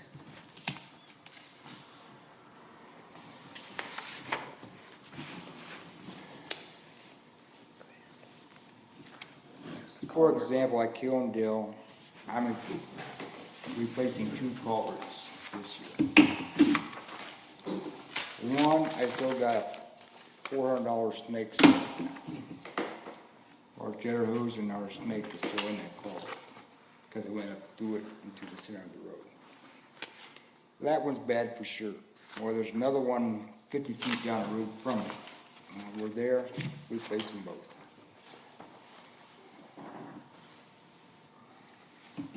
My biggest thing, I want my jetter hose back. you know what? I want my jetter hose back. This still one sitting in the ditch. I can't get it out of the culvert. So we're hoping when we replace that culvert that we're careful enough I can get my jetter hose turned out. I'm sorry, Joe, I didn't understand what you said. What is in the culvert? My jetter hose, Jetter hose, it's a hose for cleaning out the pipes. Okay, I thought you were saying something, and then I thought you were saying generator. came up And I, with- so I wasn't, I Said couldn't, generator too. yeah, okay, thank you. I just could not get it, I, okay. I didn't, so this is your own jetter hose? no, it's the cities. I didn't realize we had one. So we throw out culverts in the spring. I thought I know we borrowed, or we used Ramsey's on occasion. That must have been for bigger challenges, huh? They've got a big jet truck, don't they? I never used yours. There was a Or time, vac, or vac truck maybe? I never used it. Well, that was a number of years ago we talked about it. I don't know if they had heated water maybe, or something, but yeah, there was talk about it. I know we was talked about using their equipment, but we Oh. never did. So are you still planning on for this year, we put in there 8,000 again?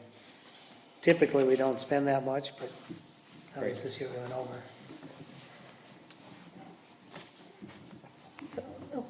Corey, on the culverts, is this include, I can't think of the name of the street that, who was it that, and we were gonna get paid back? Jarvis. Jarvis, and we were gonna get paid back? This, that part of because that we didn't, 13? did we pay for the culvert of Jarvis? The Elk River Day, okay. What we paid the half, or what we covered the full thing and then they paid us, reimbursed us, Okay. was the staff or the contract, the person to come and excavate it out. Oh, So that's okay. not included in there, it's Okay. included in a different area. Okay, all right, thank you.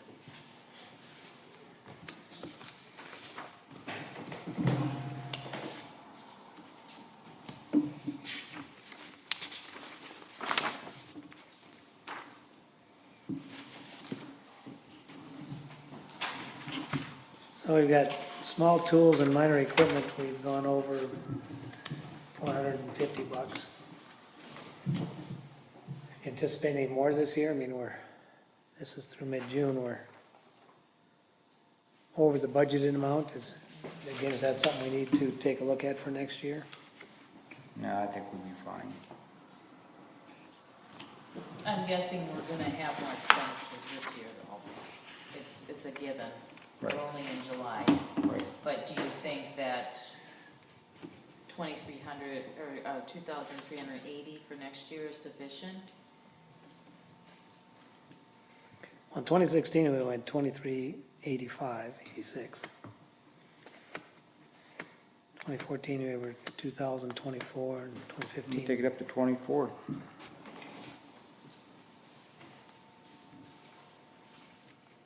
To me, it seems to make sense, at least 25. So you're only talking $120.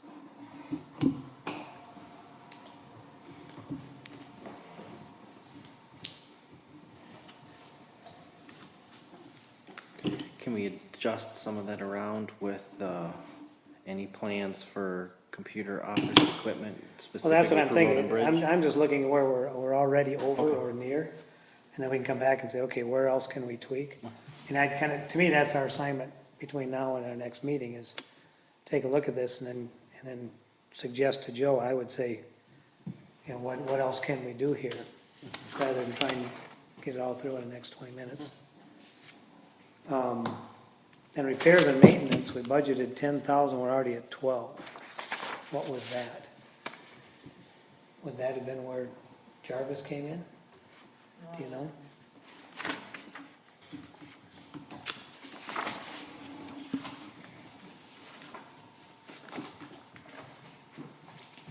Where's that at? It's on your interim financial report Oh, that's on Page 5. page 5 of 6, right in the middle.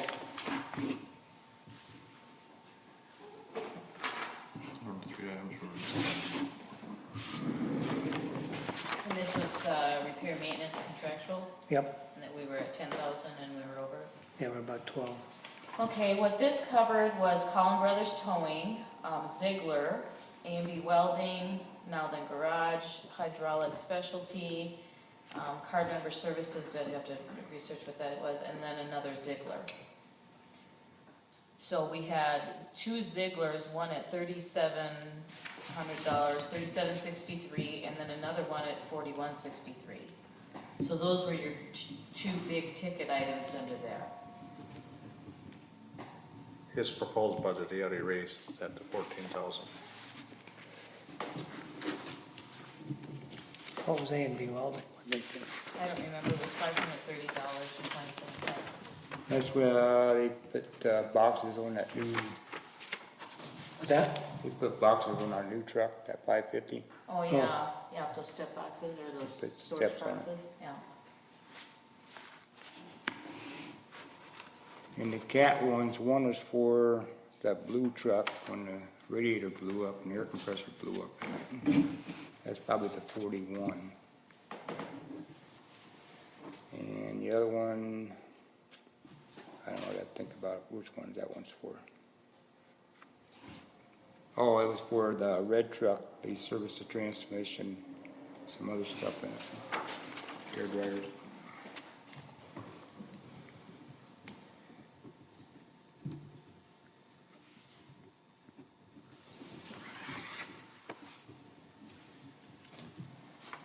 And then on the proposed budget,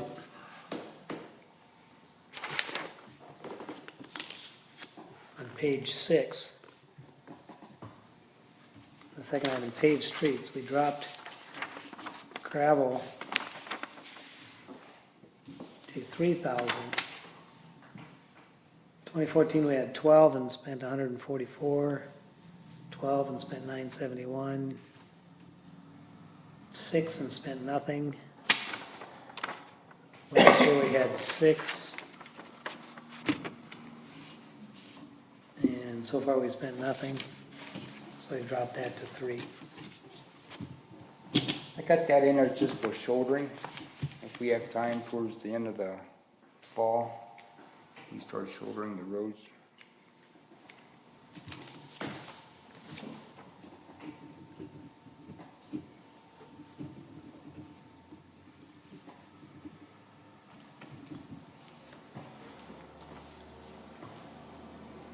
Otherwise, right now, the proposal, the increase on the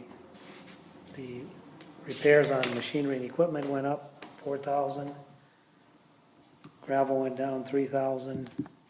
Everything else as proposed is the same.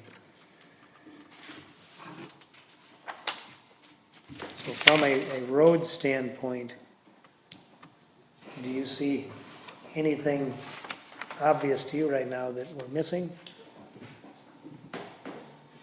For our roads, Yeah, blacktop.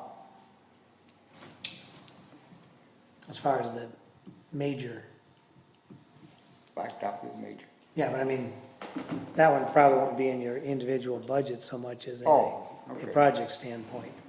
You know, because in this, we've got, in paved streets, we've got materials, we've got, No, I think, no, for the line items, I think it's pretty close what we did.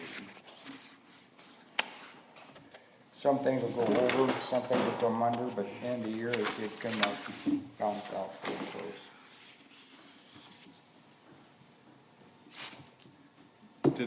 Did we have a consensus to raise the culverts and the small tools and minor equipment? I know you threw a number out there, I didn't hear. I threw out 2,500 minimum for the small tools. But that's, you know, it's only $120, but typically we've been underneath that. And culverts, we asked, and Joe said 8 should do them again, so. Okay.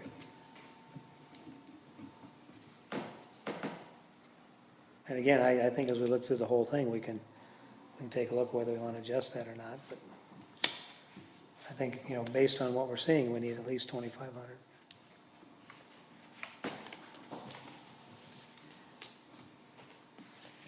I have a question, Corey, for you. On the expenditures, there's employer-paid insurance Medicare, then employee-paid federal income tax and employee-paid state. Should that really say employer? That's the way that the codes are from the state auditor. There's nothing I can do about that. They're already generated, they're already pre-generated codes. So, okay, so we think they have a typo there, though. Well, I don't know, they just give us the codes and they say these are what you gotta use, so. Because the employee paid isn't part of our budget, that just comes out of their salary. Right, But this is the part we're paying for them for state and federal. but it's still coming out regardless, it's still getting paid. This city is still paying it. Still comes out of your budget. Yeah, and it does still come out of your budget because it's being withheld from our salary and kept City is in the paying city. it even though it's the employee's share. Right, because, yeah, because you're keeping it from us, so that it can get paid. Right. No, we're not keeping it from you, they are. You are. So it's just, We'd give it yeah. all to you, trust us. Pardon? We'd give it all to you. Yeah. So Corey, and I know I ask this each year, but I only look at it once a year. So, under wages and salaries, full-time regular, road and bridge, you've got 101,453. And then you've got $20,000 for part-time. So in those dollar amounts, are the employees' state and federal FICA Medicare included in the gross wages there?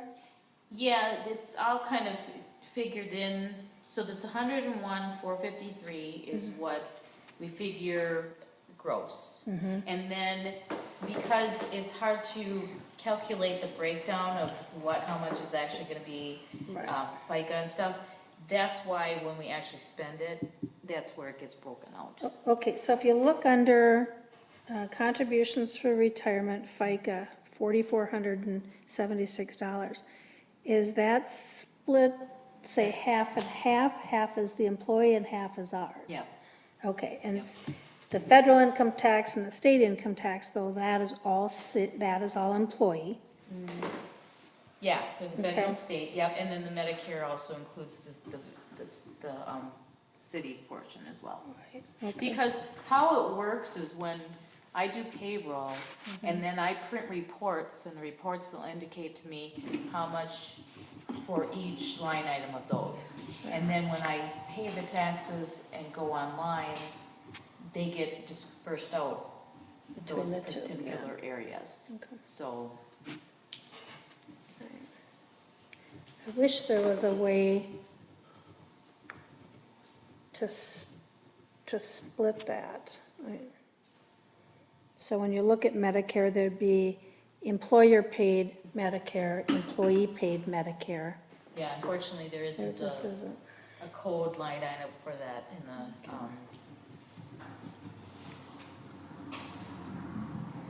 the reports that we get from the state auditor. I don't think it really makes a difference. I mean, because you can yourself figure that half of the Medicare and that, you know. It just is what it is. Do we wanna try to do the park area tonight as long as Joe is here?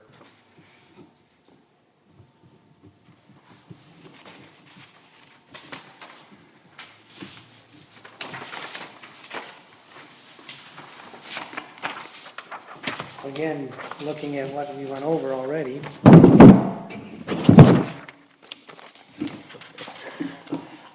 Mr. Mayor, I had a couple more questions about road and bridge. Councilman Bryan. I was just, looking at, because I know we're trying to put things around where they are. Is the 32,000 that's budgeted for fuel, looking at the past few years, is that realistic, or could that money be moved elsewhere? I'll leave it alone. I didn't hit catch. I'll leave it alone. We don't know what fuel prices are gonna be. We have no idea what it's gonna, I heard the speculations what it's gonna do. I wouldn't touch it. And look what we spent back in 14. We spent more than that amount, so it's easy to, if we have money left, to put it in the road improvement fund, it's hard to come up with it when it's not there. I was just thinking about looking at moving it around now to put it into roads or wherever. So, I just don't see gas prices jumping up that much next year. We use diesel, we don't use gas.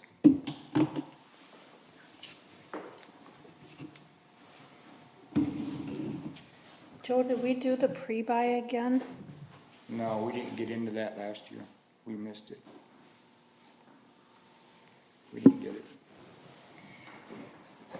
Is there time for, when do we have to give notice to go into it next time, so we don't I miss it. honestly couldn't tell you. I never asked this year. I can find out and let you know. Okay.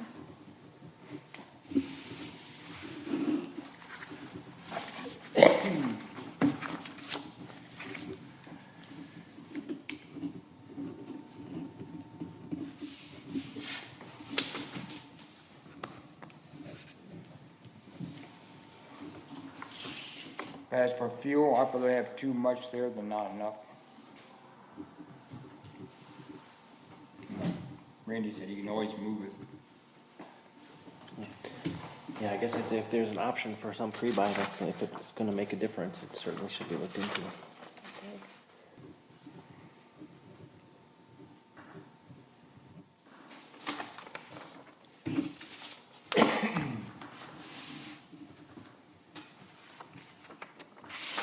Anything else on that for right now, for general discussions?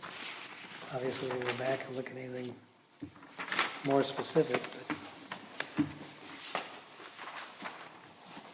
but the employee health insurance is going up $2,200 because, Obamacare? I don't know, because our health insurance goes up every year.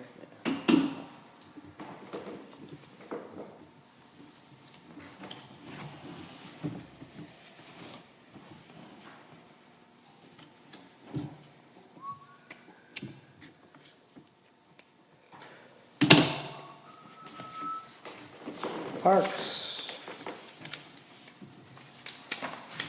You'll also see too, here, this was keeping the wrong place. yeah, as well. I had Yeah. it noted recycling center administration. That was why when I sent this to you, I indicated, don't take this true to form, because sometimes I feel something in the wrong. Oh, no, I'm holding it 100%.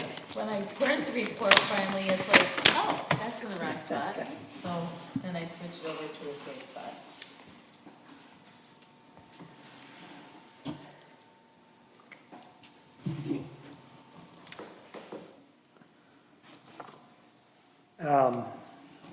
Utility services, refuse disposal, we're already $530 over on that. That's only gonna get worse since we're not halfway through yet. Right. I'll take a look at that and just confirm that.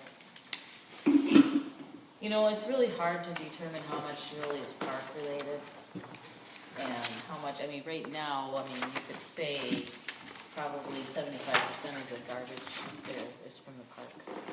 Just because they're there every day collecting garbage. So was $1,000 even realistic? Probably not, but we have to start somewhere.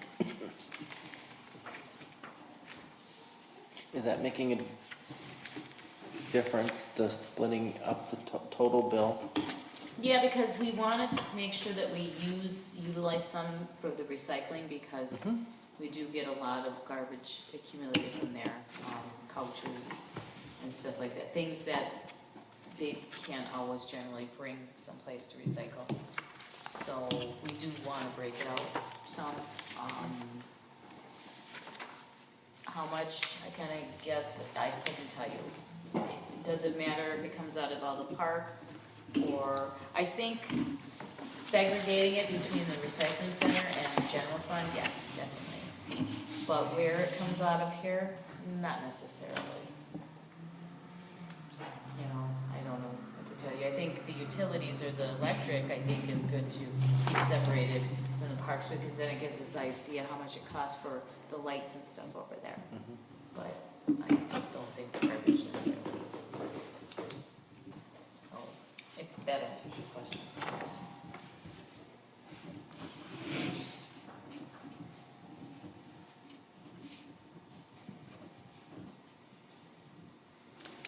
Then right below, let's see. Right below that, repairs and maintenance, machinery and equipment there, we're over $400. So we had a budget of 2,000, we're at 2,400. What did we repair there? Lawnmowers? I would up that, because we already spent about $1,400 on that big mower this year. A 16-footer? Yep. What do you think, 3,000? Yep. I would say 3,000. What did you think, 3,000? 3,000.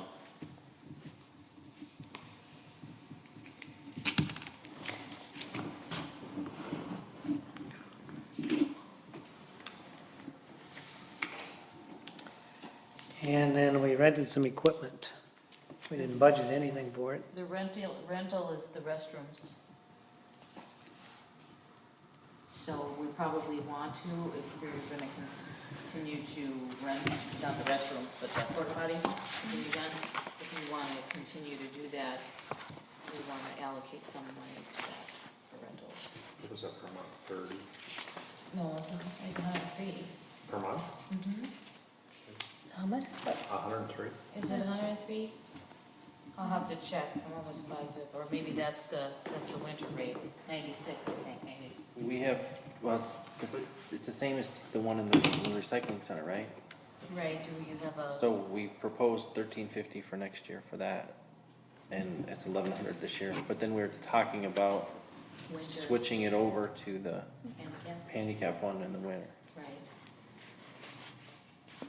So I'll get back to you on you're about at least, I don't know, 14, 1,500. 15.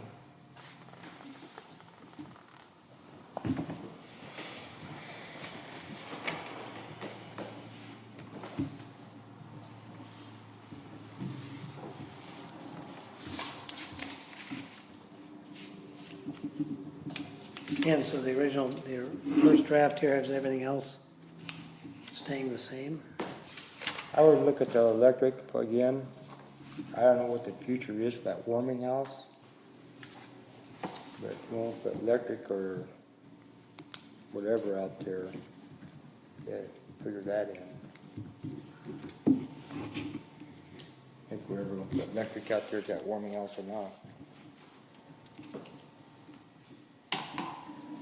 Well, we'd have to figure out two things. One, usage, and the other, just the install.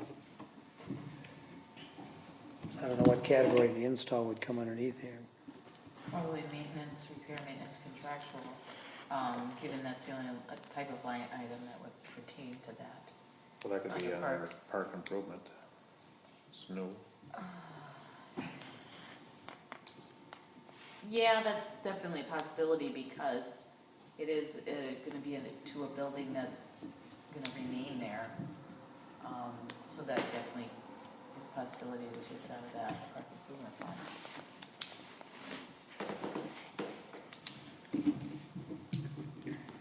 Does that matter with the not having it? I know we can put them there and by not having it a park, but can we still use money out of that park fund if it's not an official park? I'll check with Mike on that.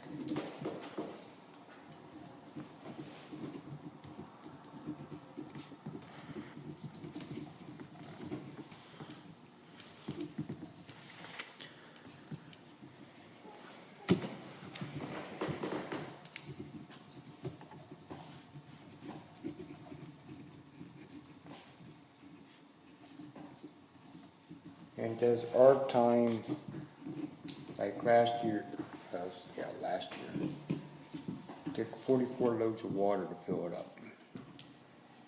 Now, our time come out park and rec, or, Yes, however you keyed it in and divided it out okay, so on there- your timesheet is how it gets divided out based off of each fund. So if you put down park, then that's where it came from. so do we need to up the, time on that, what we use on that part? But you said it was 44 loads? Yeah,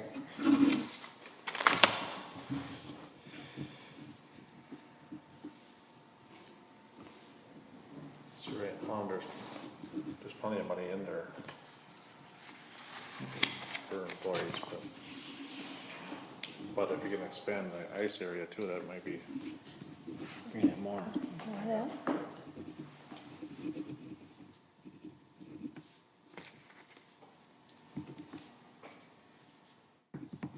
And a freestanding rink is gonna take more time to get established. to, versus having it inside the boards. Were the boards washed at all, Joe, before they were put away? Yeah, we pressure washed them. Okay.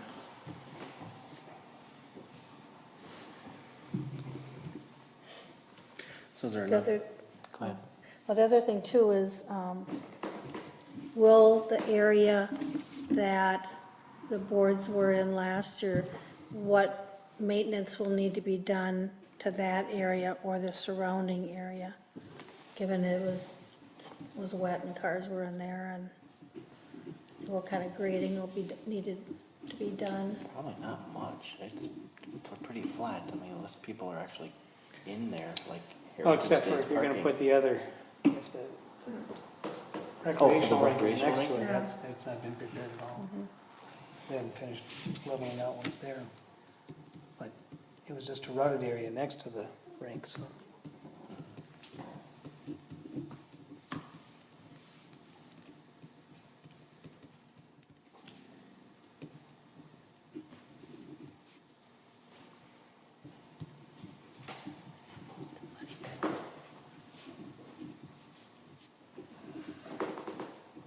So now that we have a year of the rink under our belt, is there enough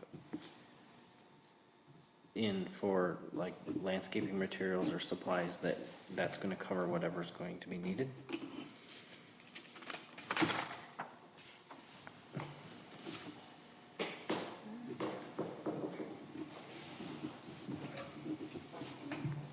I don't think the final decision's been made yet on the permanent location of the rink, and all that stuff's gonna come into play.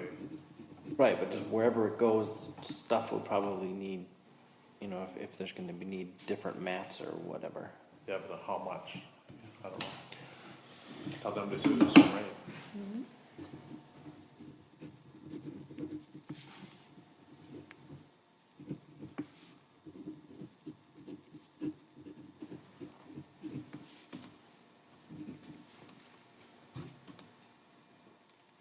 Joe, do you see we have to, you pretty much wood chip every year? No. No, just every so often? So if we did it, if we got the most of it this year, then we're probably good for a couple of years? I think about every 3 or 4 years.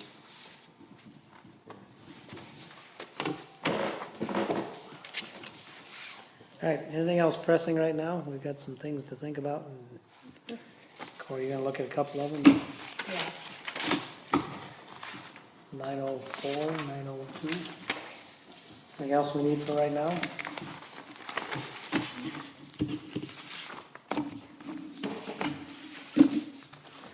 On the general fund, page 8 that you sent out today, this new capital, you're just looking to put some money for rainy day, I just proposed something in there, putting some in there so that right.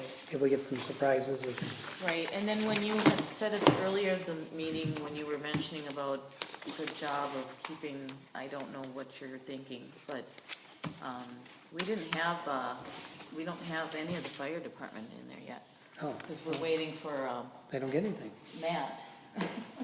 So unfortunately, I was not able to keep your budget for, we were just waiting for his information, and since he wasn't able to be here tonight, nor forward me any information, I didn't have anything to put Well, there. good job not having it go over before we had Matt in there. Just take the pat on the back.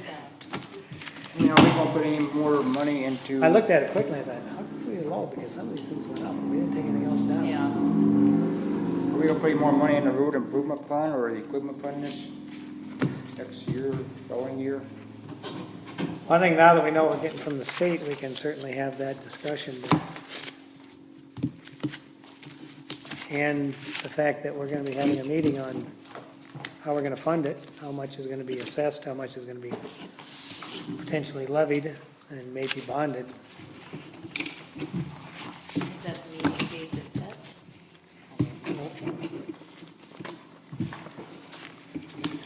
We just agreed that we would do it, we didn't settle that.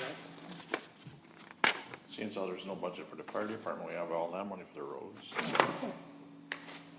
If you are interested, I talked to Bruce Kimmel today, and he would be inclined to come to a meeting to talk about, street reconstruction bonding and, franchise fees as another way to cover costs for road improvements. And that'd be good if he thinks we could do franchise fees. According to him, yes. Right, but that's just a tax point, you might as well just put it on your levy instead of having somebody else take the money and give it to you. Right. And it's just going through more fingers, which typically doesn't work out well. Well, and in a Bruce likes case- to get his fingers in there, though.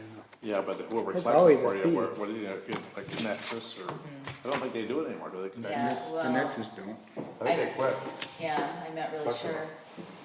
But he also said something like that, you'd have to have a public hearing, and you'd have to have the general public, and so then if you're telling them you're gonna be putting this tax on there, we're not gonna levy you, but we're gonna put the tax on and increase it that way, yeah. It's the same thing.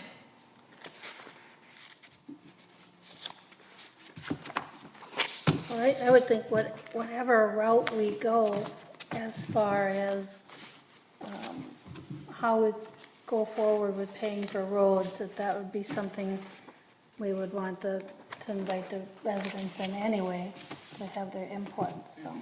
You do a public hearing or informational hearing, informational meeting, no matter what route you go. Yeah, but I still think during your budget talks, you should increase road improvement fund. And there's still plenty of time to have that conversation. I mean, what we discussed tonight is not set in stone. I don't know, but Yeah.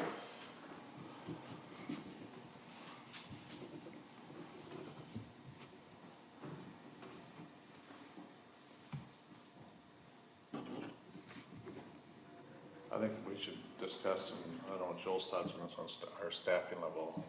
You know, we used to have 3 permanent full-time employees, and right now we have a bunch of temps that aren't always, can be counted on, and they can only work so long, and it may be time to have a discussion again on how we wanna, should we staff that differently, and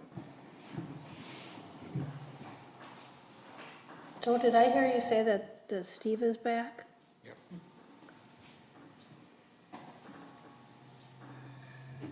And, Andrew is only working for her till when? When does he start back to school again? Whenever college starts. I don't remember when that is. September-ish, right? Yeah, so. Depends on Yeah, where he's depending on at. if it's out of state or It'll not. probably be done before that. Yeah, I would imagine, so I didn't think it was too long, I thought it was Oh. maybe even to August. Yeah, so 2.5 months.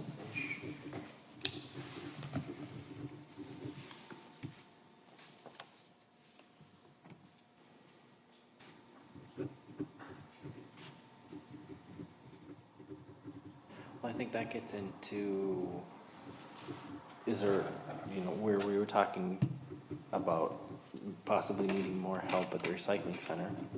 yeah. Is there, what's all available, what's a year look like for Joe and your staff? Right now, Steve's, I told him when he's not mowing, he's in the recycling center. And Andrew, last Friday afternoon, he was in the recycling center. Just to get caught up. Joe, what did we bring Steve back at as an hourly wage? 15.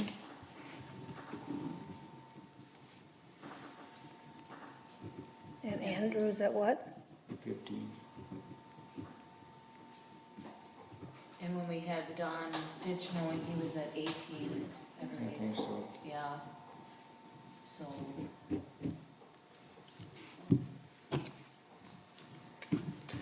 So what would, if there was more full-time staff, what would they be doing in the fall and winter? As everybody else, recycling center, work on equipment, plowing snow, whatever, cutting brush. there's lots of brush, we don't get mown out far enough in our ditch mowing, and I don't know if you guys have been driving around, but even our blacktop roads, that everything was cut back when the roads were put in, it's creeping in, and it's just a growing problem, you know, right now it's brush and it's gonna be trees. And it's just gonna be, the problem is gonna keep growing, so they need to get out there in winter time, you take the mowers and knock that brush back.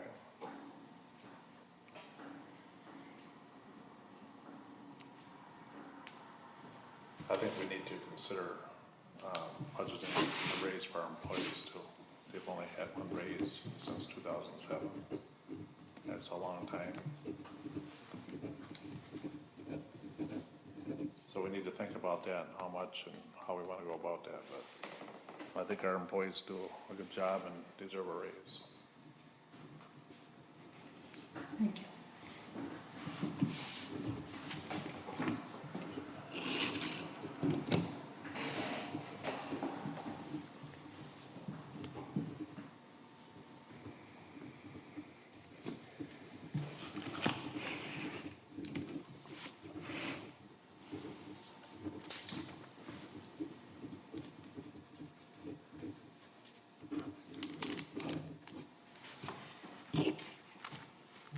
All right, anything else for now? It's 10 after 9. We're trying to wrap up by 9. Our next meeting is scheduled for July 16, 17. July 17th. 17th.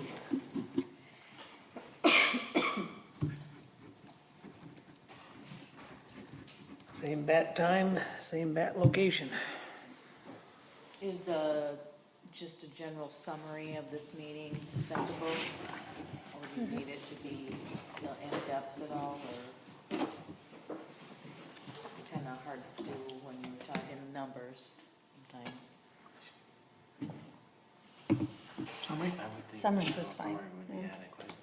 Is the meeting over? Meeting's over. Meeting adjourned.